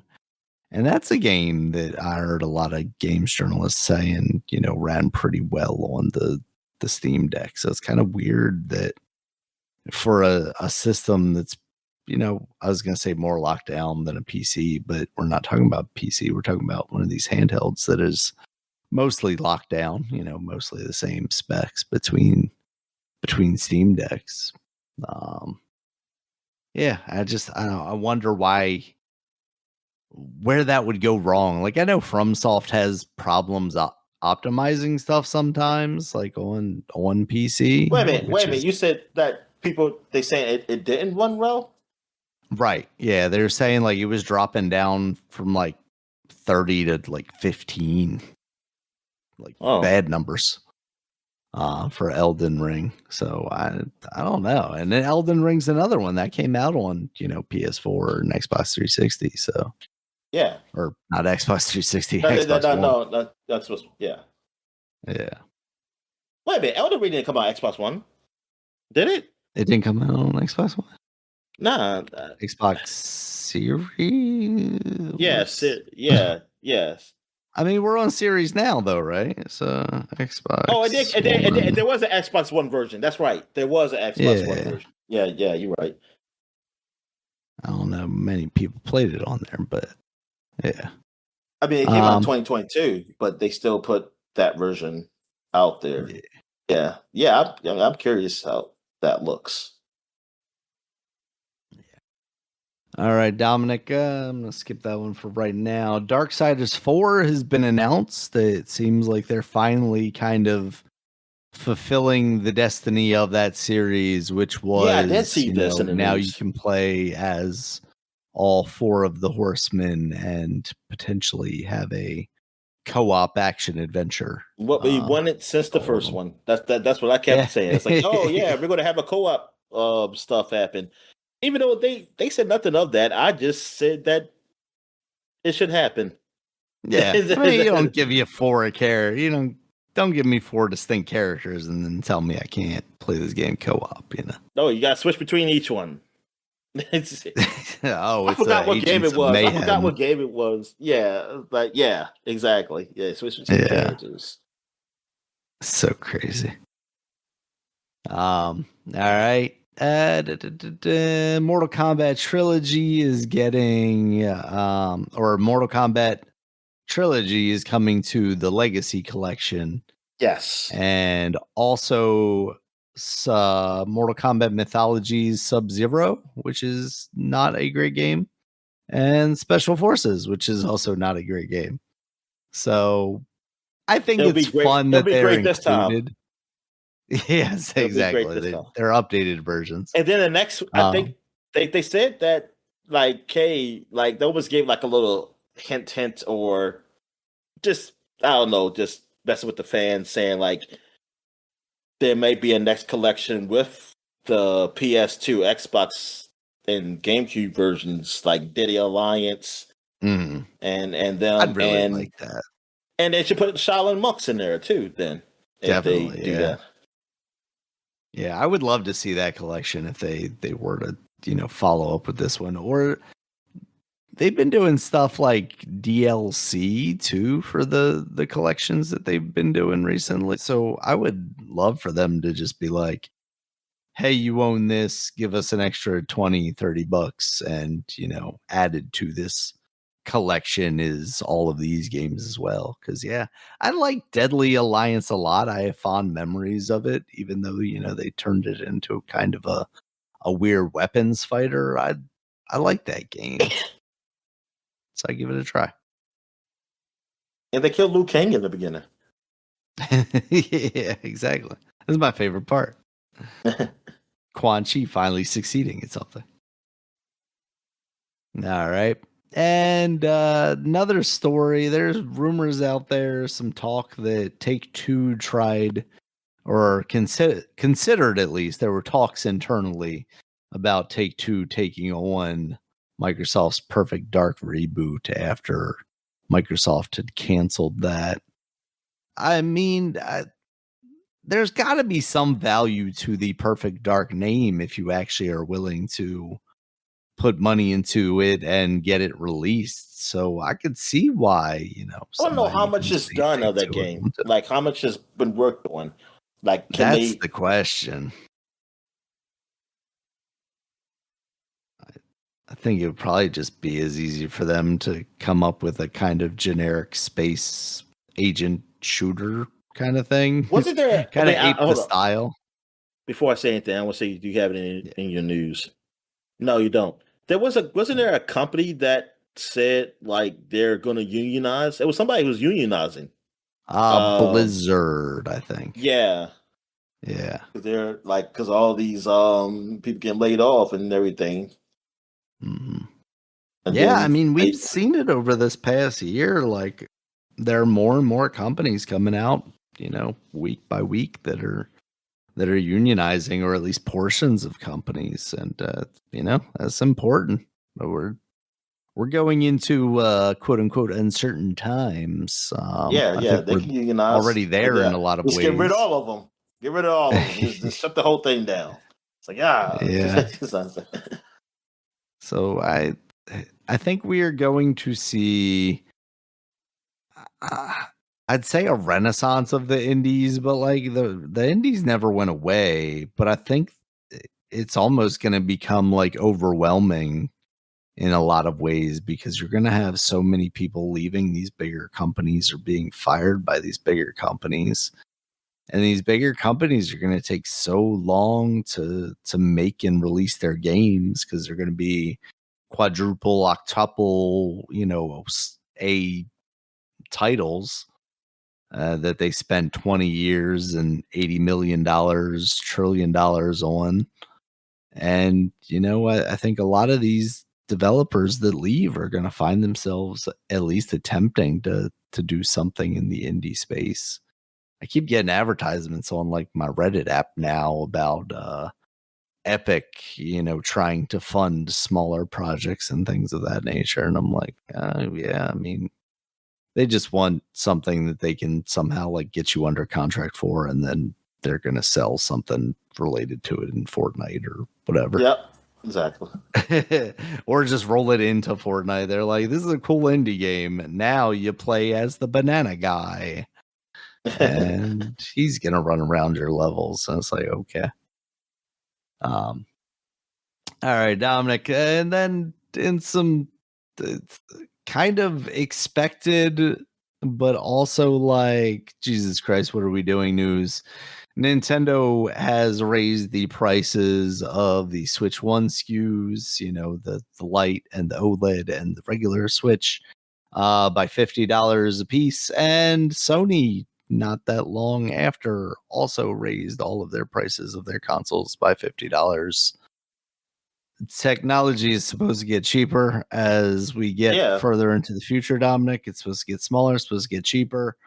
Yeah, what are we doing here? Why did they ruin our economy? It's because of the tariffs. And that's what South Park make fun of. Yeah, tariffs too. Because there was like woke is dead. They woke, but they said like walk, like in WOK with the Chinese guy.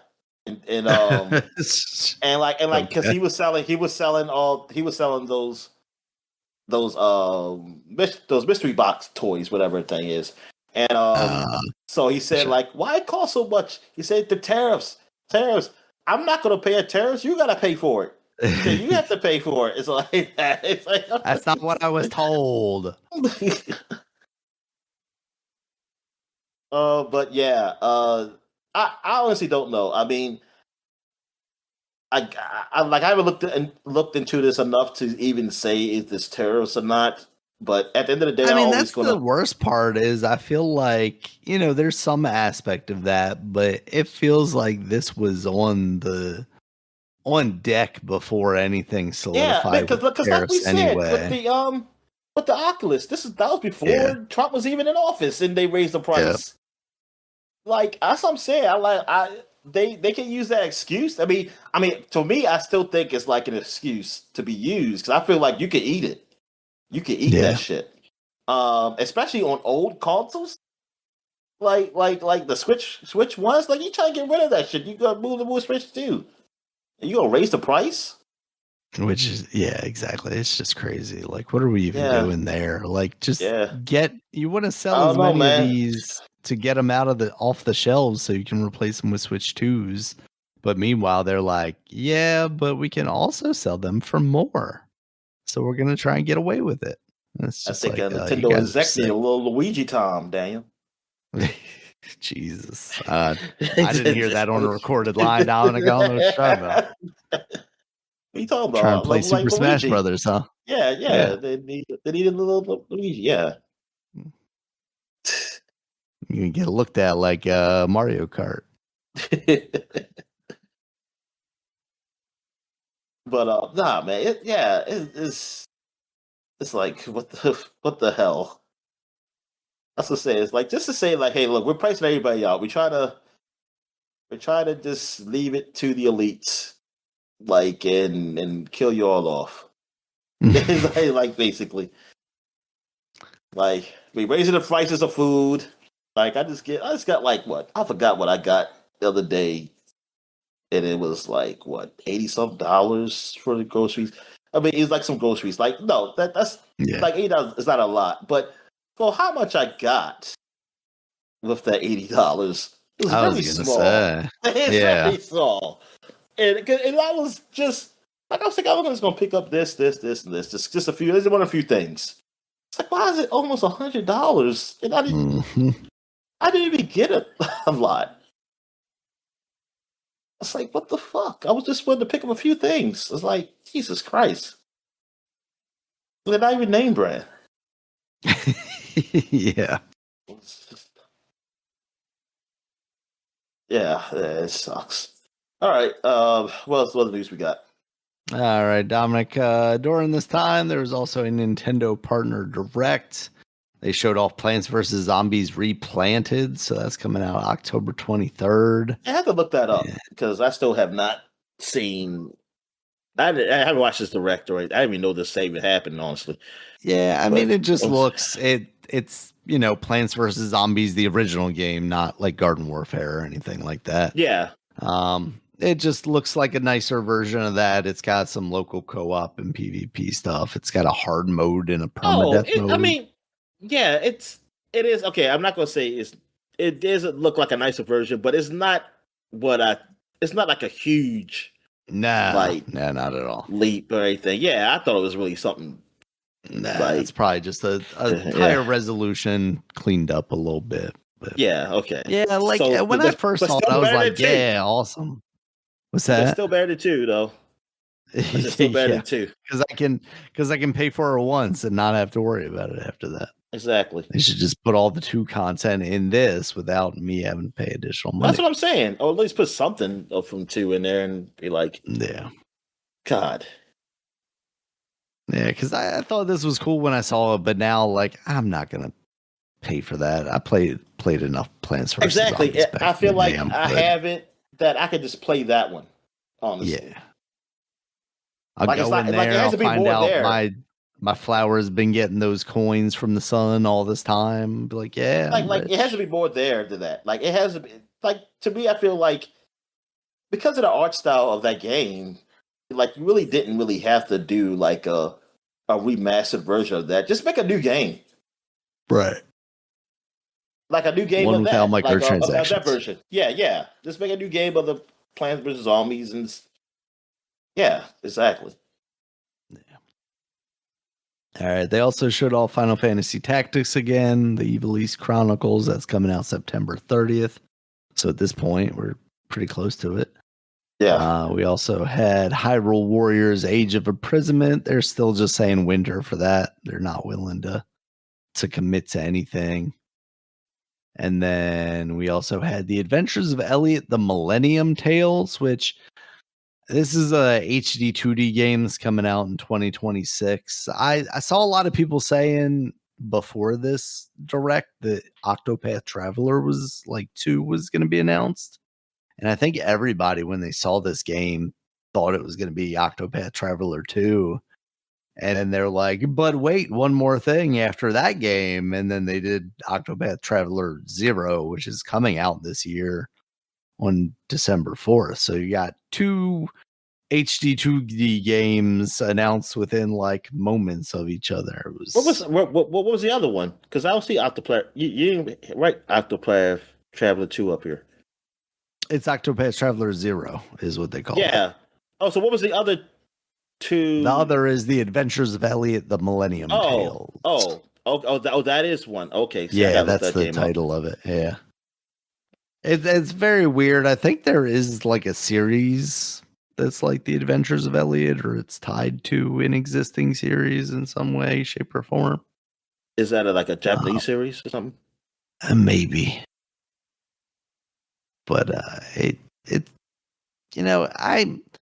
I like the idea of the HD 2D stuff. I don't know that I love that style necessarily. The gimmick of it originally, I think, was pretty cool.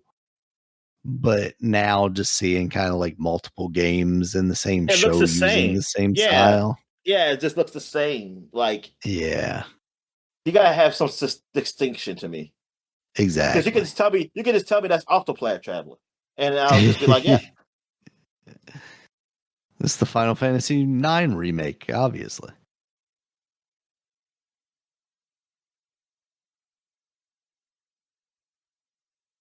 I think it looks good still, but it's definitely it's a gimmick that I think is wearing out its welcome, I guess, to an extent. All right, Dominic. Plus, it's always the same. It seems like it's always the same type of time period. Like, can I get one with like a futuristic looking way? Or yeah, that would be cool, actually. Neo Tokyo style, Blade Runner-esque Or current environment. times, I don't know, like just something like, or like how Final Fantasy does was like future but past, kind of mix. But Yeah, yeah, armor on my Chocobos. All right, Dominic. They also in this time had a Kirby Air Riders direct, and they went in depth into this game for a game that on the GameCube is a single button racing game. There sure is a lot they're doing with this game. Now they've added a second I'm sorry button. about that. Sure. What's that?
All right, you there now? Yeah, I hear you now. Okay, yeah, just lost connection like that. Okay, but you heard what I said. Did you hear what I said? I didn't. Okay, I was saying that the Elliot Millennium Tales is action RPG, not a turn based like Octoplayer Traveler is. I mean that's a difference besides just the art style. Okay, you can go ahead. You were talking about Kirby Air Riders. Yeah, Kirby Air Riders. They added a second button now. There's also like a special meter gauge that you have. So it almost seems like this one they're making into like more of an offensive style racing game instead of just this like more passive style thing. See, It's I never still a played game it, so that I don't know. I don't know what you're even talking about. it was just a very simplistic thing back in the day on the GameCube version. So they're adding a lot of like complexity almost to this one. And yeah, they spent a good amount of time talking about it. Sakurai did, the guy that also works on Smash Brothers. And yeah, I mean, it looks interesting. I just don't know that I could still justify this game at like, I don't even know what the price is going to be, 60 or 80. I'm still mad that Mario Kart is 80. That's just ridiculous. As you should be. As you should be. This is another situation, just like with the Switch ones. Like, it's like, well, we can get away with it, so we're just going to do it. There's no justification, especially when every other game surrounding it is 70. It's just kind of crazy. But there is like a free roam mode too, and that they do seem like they are aware that like they need to do more for Kirby Air Riders to like round out the package and make it worthwhile. So I'll be interested to see like what sales look like when that game comes out, if it is popular or not. All right, so we also had Gamescom. This was kind of a stinker of a show, honestly, for Gamescom. They announced Indiana Jones was coming to the Switch 2, the Indy and the Great Circle. I'm interested to see how that game looks and runs on there. I think they ended the show with Black Myth Zongq, which is another in the Black Myth Wukong series. You're just playing as a different character in this one. Looks like it's going to be similar style gameplay. But to me, the biggest kind of announcement out of it / surprise was Lego Batman Legacy of the Dark Knight. Yeah, I think that's what a lot of people all said. the Batman Yeah. Yeah, that's what a lot of people were saying. It's like Looks pretty they're good. say the best game of the show was that, and Yeah. and somebody said that was kind of sad at the same time. It was good. I It mean, it's a good looking is. game, Yeah. but it's like nothing else was really popping. Yeah. Absolutely. So yeah, that's kind of the big beats of Gamescom. There really wasn't much more to it than that. Yeah, and the Lego Um, Batman is like, yeah, it's funny because they really went through the movies too, like with it. mhm. Like it's not just like the comic book stuff. It's like it's the Yeah. movies, and I was like, oh, that's interesting that they chose that. But yeah, it looks cool. It looks cool. Yeah, absolutely. Yeah, so that's been it for the news these past couple of weeks. So, I think if we were doing regular shows, we probably would have went more in depth into these just to kind of fill time, but most of the stuff isn't really worth talking about, honestly. If, on the revisit to it. Yeah. All right. So, anything else you wanted to get into before we get into this very long list of new releases here, Dominic? No, nah, man, I ain't got nothing. All right. So this was kind of a news story, but it also a release. Heretic plus Hexen. They released that on basically everything, and I always liked. I want to say like those games, but I also kind of want to say like the idea of those games. Because I don't think I ever spent like a lot of time with either of them. It was always just like the demos on floppy disks or whatever. But I like the idea of like Doom, but in these like kind of cooler, like medieval style worlds. And I thought about picking this up, but then I was watching some video of it. I'm like, I think I'm good for right now. Maybe I'll get on a nostalgia kick sometime in the future, but I think for now I'm okay to pass on it. Any feelings on Hexen and Heretic from back in the day, Dominic? Nah, I didn't really play those games. They look games that look like the same to me, and I did not know. Yeah, they did. Yeah. All right, Mafia: The Old Country, that's out now on PC, PS5, and Xbox Series X and S. Any interest in this one, Dominic? Nope. Yeah, I heard the reviews are pretty bad, so I do not care. They've been pretty middling. Senua's Saga Hellblade 2 is out on the PlayStation now, so we're going to make Sony fans also suffer with that game. Drag Cross Drive or Drag X Drive, that's the wheelchair basketball game on the Nintendo Switch. Reviews have been pretty bad on that too. So I haven't heard many people talking about that past launch. Madden NFL 26 is now out. Saquon Barkley obviously on the cover doing his famous jump. Have you heard anything positive or negative about this year's game? Mostly negative. Yeah. So yeah, I heard that it's just not. It's they didn't do enough to really justify, like, to me, to make it like to say, hey, this is a good man this year. Like it's. Yeah, they're still resting on their laurels. Like, hey, yeah, because I think even like there. Game Informer's score was like a 6 or something like that. I was surprised. Yeah. If you like Madden, I mean, if you've been playing Madden for years and you still buy it every year, then I guess you might just like it, or you're just like, hey, you just want to play football. But me, yeah, I'm not. Yeah, I've been done with Madden. Like until they have to do a lot of changes. They got to do a lot of changes for me to get back into it. Yeah. All right, we got Warhammer 40K Dawn of War Definitive Edition. Oh, so yes, I played this one. RTS. I played this. It's on Game Pass. Yeah, I forgot to mention. Yeah, I mean, it's all right. I got farther because I never beat the game originally, but I got farther to the point of what I did play. So, and I did like what I played. Nice. All right, we also got Shantae Advance, Risky's Revolution. I think this is just, the Shantae for the Game Boy Advance game. Yeah, coming out on everything. I wonder where they are in like making a new Shantae game. It feels like it's time for them to get around to that. We got Sword of the Sea. This is a game I want to give a try. It's on the PlayStation Plus catalog, I think. It's also on PC.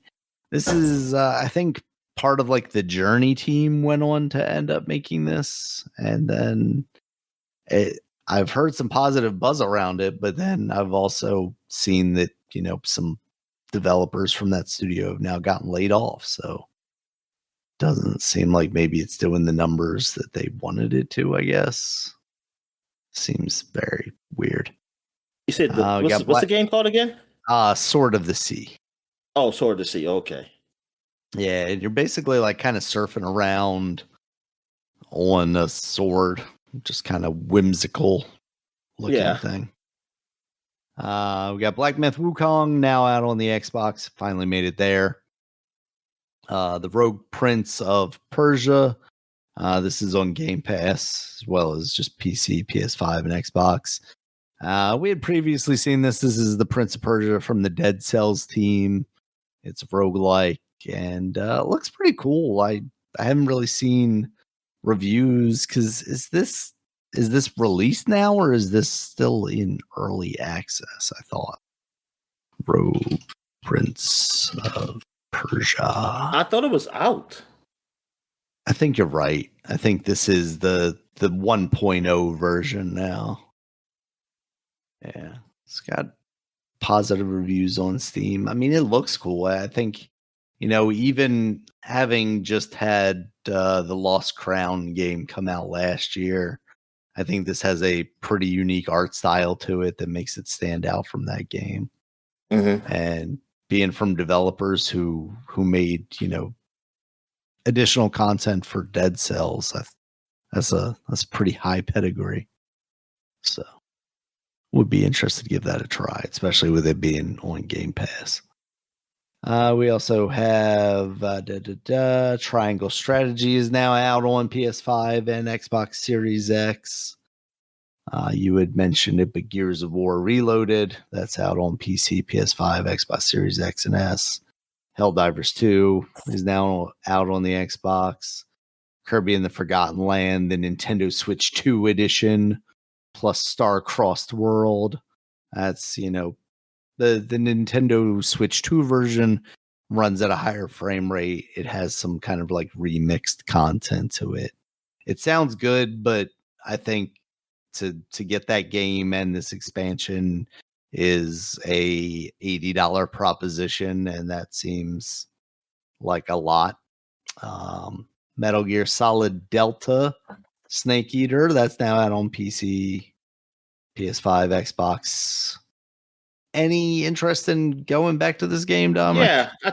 Yeah, I have a little interest to play that game. Get back into the Metal Gear of it all. Shinobi Art of Vengeance, I had mentioned the demo of that earlier. That's now out on everything. It seems like it's a pretty awesome game from the reviews I've seen. Hell Is Us, that's now out on PC, PS5, Xbox Series X. I remember this game vaguely from, one of the shows, I want to say like a Gamescom or a game, one of the Killish things. It got a good review. I know, Steam got high praise on Steam. The Metacritic, it's got a 7 on IGN is what I was looking at. This is a game like Hell Is Us. It's just kind of such a generic name. I know. I forgot what that game was because it makes me think it's like one of these like, I don't know, online multiplayer type things. It got 78 on Metacritic. That's good. Yeah. And like the trailer looks pretty cool. You got this like laser swordy thing. Yeah, so it's like it's like a action. horror-ish Souls-like game. Yeah, it almost gives me like Devil May Cry vibes, just because it's got kind of like these like evil creature style thing, but you're doing cool looking sword swingy moves, stuff like that. All right, we also have Hollow Knight Silk Song. I'm trying to see. Maybe I don't know. It does. It says players need to manage both the health and stamina. Stamina will gradually regenerate, but health will not. I think the style of it is definitely more in the vein of like a Dark Souls. Okay, let's see. Maybe a little faster pace. Like Devil May Cry, I think I like more. I don't know about aesthetics, but like that's kind of what I meant is like the mix of these kind of like, I don't know, more natural elements with the weird like kind of demonic things. This guy's got a drone in here though, so Dante ain't got no drone. He's not cool like this guy. Yeah, and the time period is definitely not like the Souls like, which I'm happy about. Yeah. I hate it's always that. It almost reminds me of like Death Stranding, the way the character looks, honestly. He's got this poncho on. He's gonna deliver some packages to Conan O'Brien. Oh, well, somebody said this is not a Souls like in this review. Do not buy it and thinking the combat is the core part of the gameplay. You have combat here, sure, but combat is like driving. But combat here is like driving GT, a thing you do while you're not doing something else. Hence, it's very easy. There are no bonfires, no character level ups, no souls you collect. Most of the time, you spend solving puzzles and exploring the world. Well, there we go. I like that. Say, more positive on this. Yeah. All right. Even though it might be a little scary for me, but still, that would be a game I would prefer. Yeah.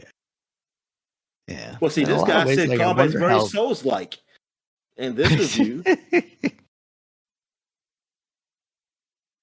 I wonder if it's like the Star Wars Jedi games where it's like, there's a deliberateness to this, but it is definitely a little easier, a little more action-y paced than your average Souls like. All right. Souls Hollow Knight. What's that? What is it? Souls Light, this guy says. Souls Light gameplay with atmospheres like setting of a Hideo Kojima game. Like you said Death Stranding. Yeah, I did. Yeah.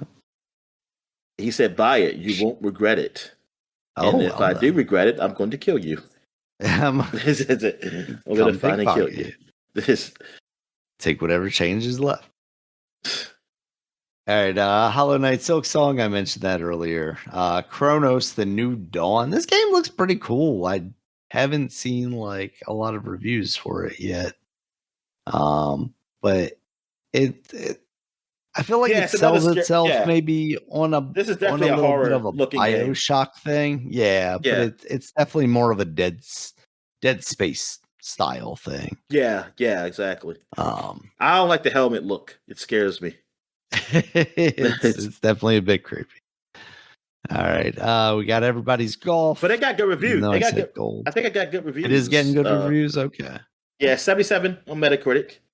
Okay, yeah, that's fine. Yeah, I'd be interested to see how what the talk is around that as more people are playing it. We got Everybody's Golf Hot Shots. That's out on PC, Nintendo Switch, PS5. I had heard some kind of people aren't super happy with that. And then you got NBA 2K26 out on everything. Who's on the cover of that this year? NBA. 2K? It's the guy who won a championship. Okay. Alexander Sergey. He got a long name. He has a lot of letters. Yeah. Okay. Yeah, I see.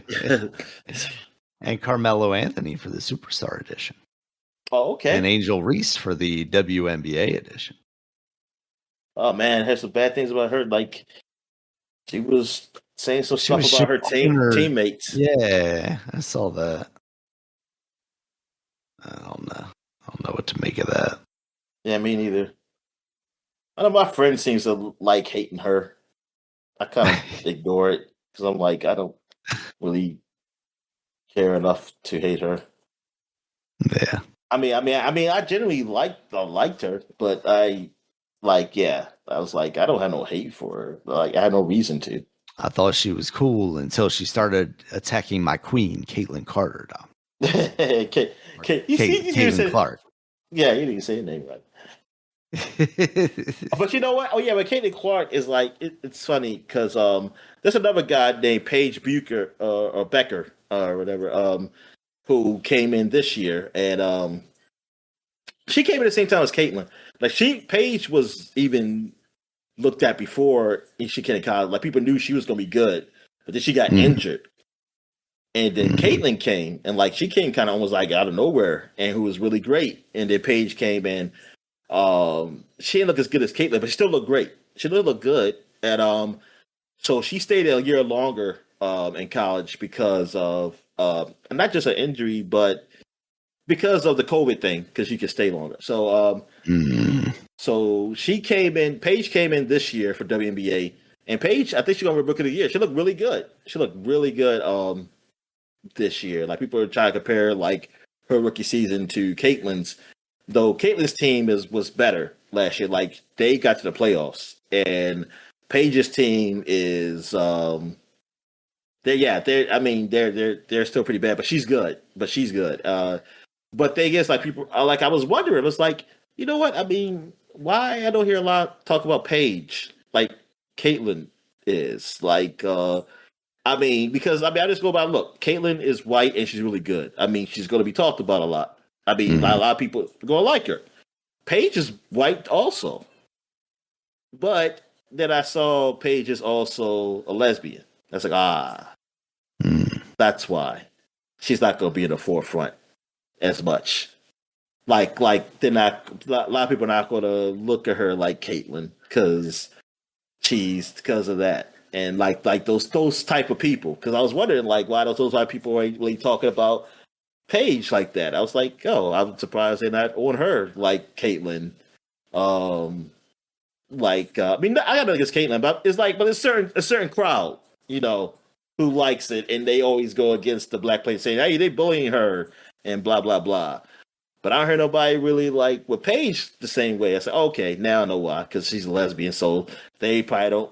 They're probably not really on her like that because they don't feel that way about those lesbian women.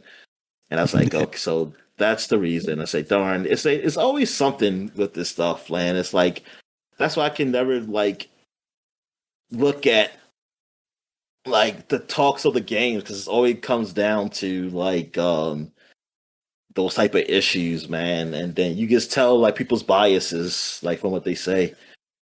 And it's like, yeah, you gotta live like I used to this WNBA podcast thing I listened to. That's probably like the best thing to listen to. And there's some places where they are. I just don't know where they're at. I've been trying to find them. Like where people talk, because I know people like really talk about the game. Because I know always see people saying like with me, it's like, man, I want to talk about the game. Everybody's just want to talk about how this player is bad or like how this player is better than this player, and it gets all political. Like not really political, but it gets something to where like you're talking about race and stuff like that. It's like, hey man, let's just talk about the game and whatever. And yeah. All right. So anything else? That was it for me. Anything else from you, Dominic? Nah, man, I'm good. All right. Thank you guys as always for listening. You can check us out on Twitter. Dominic's at DStalworth5. I'm at Regulus MB. The podcast is at Superpod, SUPAPOD. We're also on Bluesky at superpod.com, at regulusmb.sky.social, and at DinoMan at DominicStallworth.bluesky.social. We also have our website, superpod.com. You can check us out there. It has links to all the places you can find us, including YouTube, where there's a video version of this podcast, as well as iTunes, YouTube Music, Spotify, Amazon Music, Audible, and any other place you find an audio podcast. Until next time, guys, talk to you later. All right, see you.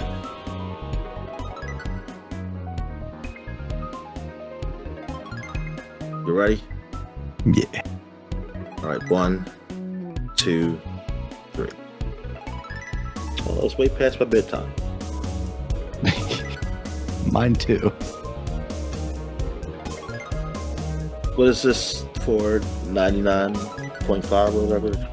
Yeah. Well, that's not. It's not as easily as I thought it was going to be. Had the potential to be.